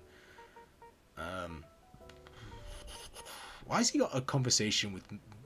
Oh, yeah, Rio. Yeah, my brain melted for a second. I'm like, why is he talking to Marco? Because, yeah, it's Rio, isn't it?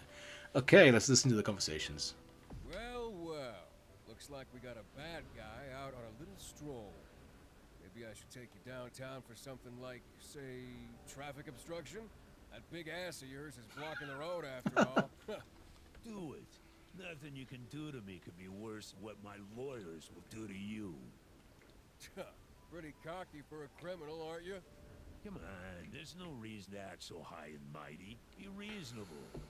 We're not really all that bad, are we?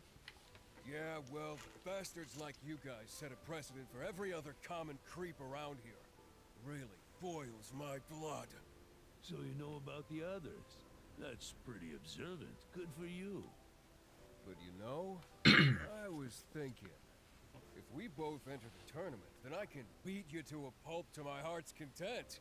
You're a fellow combatant after all. Totally fair game in a competition. You think you can take me? Now there's an idea. You got spunk, kid. I like that. Bring it on, Copper. I'm gonna enjoy beating those delusions out of your skull. Nice and slow.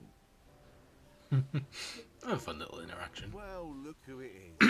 Mr. Big himself.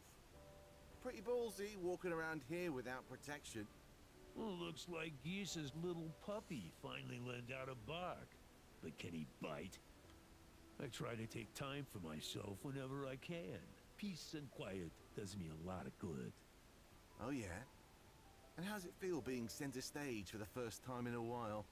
Center stage, backstage, I couldn't care less about the theatrics. I'm here for one reason. Business. That's it. So, no plans to retire and lay low, old man? I'd consider looking after your turf for you, if you were to ask me nicely. You see how ridiculous you are. Desperately clinging to Geese's leftovers. It's almost precious. Oh, I'm taking real good care of what Master Geese left behind. Believe you me. Oh, confident are we? Well, we'll just have to see about that.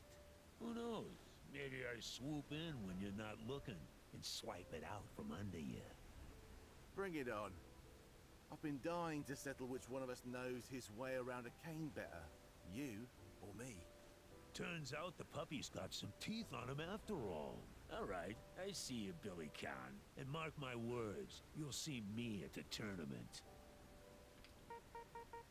Yeah, that was average. Feels like kind of a bit redundant, I think, maybe to have them two have a conversation, considering they have, you know, they have the rival battle in Mr. Big's arcade mode. But yeah, wasn't too bad. This one I'm kind of interested in. That man. That's Mr. Big, isn't it? He's an enemy of Master Ryo, a villain who once kidnapped Yuri.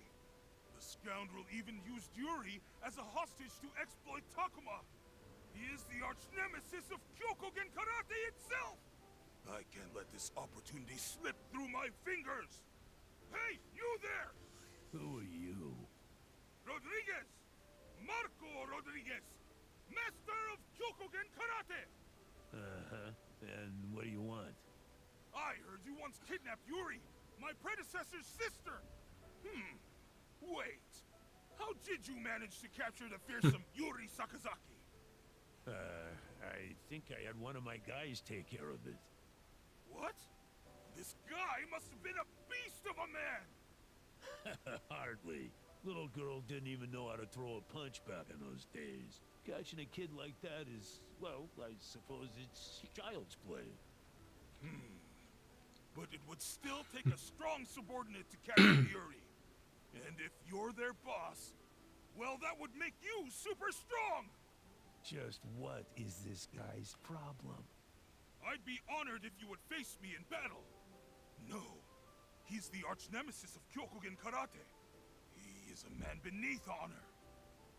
Okay, stop right there, criminal scum! But then again, your average criminal wouldn't be able to make such short work of Yuri. Which means he actually is worthy of my respect. No doubt about it. Or is there? This one's a thinker. Ryo Sakazaki. What were you thinking naming this bozo your successor? That was great. I really like that one. That was really good. Yeah, that's it.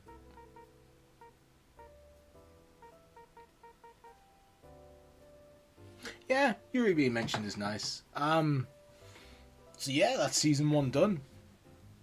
Really cool. I'm really impressed we got through it so quickly. I mean, both Chun-Li and Mr. Big released way sooner than was originally advertised, which is really cool. Like I said earlier, SNK have announced season 2 starts January, which is awesome. Way sooner than I thought. So yeah, things are looking pretty good. So we'll have to see what happens. Like I said, hopefully we get something for season 2 at the Game Awards. Overall, I think Mr. Big was fun. He's not going to be a character I really main or play much of, to be honest. He's not bad, but he's just not for me. Story was good. Like I said 200 times throughout the stream, should have been in the base game. Absolutely no reason why he should have. There's absolutely no reason why he shouldn't have been in the base game, why they pushed him to DLC. Like I said, I think my theory is that I think they swapped him for Dong Hwan because they wanted a Taekwondo rep in the base game, which I get, but I think story-wise, I think it was a real just poor choice. I think so much of this story would have made more sense from the start back in April when this game came out. If Mr. Big was there, he's probably one of the most important characters in the overall plot. Like up there with like Rock and Kine, you know, like probably 3rd or 4th most important character in this game. The fact he was DLC and like the last DLC of season 1 is crazy. As for the future, yeah, obviously the data mine list, the data mine characters that seem to be coming are very exciting. I'm a big fan of all of those characters. You know, I can't wait to see all of them. Obviously, we don't know who the guest characters are, so there's a bit of apprehension there, lest we get another Ganachi or Ronaldo, which God forbid we do. I'd be furious if we do. You know, but we'll see how it goes. Obviously, still, since the moment this game was announced, I'm waiting for Jae-hoon still. I really hope he's season 2. If the data mine is correct and the order of the data mine is correct, he should be the first character of season 2, which is pretty exciting. I'm not bothered if he's not the first character of season 2. I just want him in season 2. He should have been in the game by now, but you know, it is what it is. So no point getting mad about it, I guess. But yeah, so we'll see how it goes. I think for me, I'm definitely interested in Ryo a lot now. Obviously, in the order of the data mine, like I said earlier, he was 3rd. He was in season 3. So I don't know what's really going on there. Obviously, there is this apparent interview with Oda where he said that there's going to be an Art of Fighting character every year. I've yet to find a source on that, despite asking and looking for it. But that said, you know, this Mr. Big story, especially the ending of Mr. Big story, definitely makes me feel like that's probably going to be true, because I really feel like they're setting up for Ryo to show up in a big way. I feel like this was basically this was done as a way to basically set up what Rio's story mode is going to be about. So we'll see how it goes, because if Rio is in Season 2, then that means either he got swapped with another character that was going to be in Season 2, or... Hang on, wait till Mr. Big shuts up. Okay. Either he got swapped with a character from Season 2, and that character got moved to Season 3, or the order of the data mine in the leak... Sorry, the order of the characters in the data mine isn't accurate anymore, and who knows what the order is going to be. Could be anybody, because originally the data mine, what we've assumed the order for Season 2 is... I can't remember what the order, but basically we've assumed for a while now Season 2 is going to be Jaehoon, a guest, a new character, Blue Mary, Duck King, and Rick Stroud. So hang on. Jaehoon, new character, guest character, Duck King, Blue Mary, Rick Stroud. Sorry, I'm counting that on my fingers, but I forgot to count the other finger.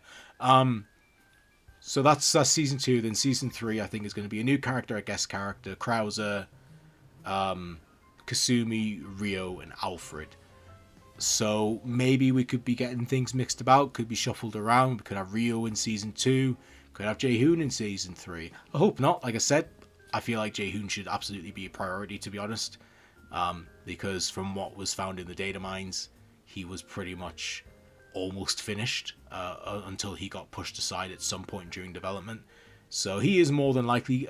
I do feel like he's more than likely going to be the first character, or one of the first characters, because they've been sitting on him for quite a while now. So I think it makes sense that just maybe to buy themselves some time to kind of, you know, make some other characters. I think if they do Jaehoon first, or really early in Season 2, I think that makes a lot of sense. We'll see how it goes. I also think Blue Mary could be the first character of Season 2, because I think she is probably the most asked for character at this point. When I was looking at the replies and the quote tweets for SNK's announcement of Season 2, the most common character I saw by far was Blue Mary. So I could see her being the first character, but we'll see how it goes. Like I said, hopefully we get something at the Game Awards on Thursday. I won't be doing a stream for it, but I will be trying to record my reactions until I fall asleep, because it starts at half midnight for me. So we'll see how it goes. But yeah, thanks for tuning in, everybody that did, and chatting. It's been great. Congrats to SNK for finishing City of the Wolves Season 1. Game's still great. It has its issues. I've talked about it to death. If you want to know my issues, watch my review of the game I did back in April. If you want to hear my feelings about it, because nothing's really changed, to be honest. You know, I was considering, should I do a video of like Fatal Fury City of the Wolves 1 year later, like I did for Street Fighter 6, but I don't feel like enough has really changed. Sorry, not that enough has changed with City of the Wolves. My opinion on City of the Wolves hasn't changed. The things I like about the game are still here. The things I don't like about the game are still here. So nothing's really changed in that regard. So I probably won't do a video like that. But so if you want to hear my thoughts and my feelings and why this game is so conflicting for me, even though I do like it a lot, go watch the review if you're interested. But yeah, roll on Season 2. Hopefully we get some news soon. And yeah, until then, I shall see you all later. Thank you for watching, and goodbye.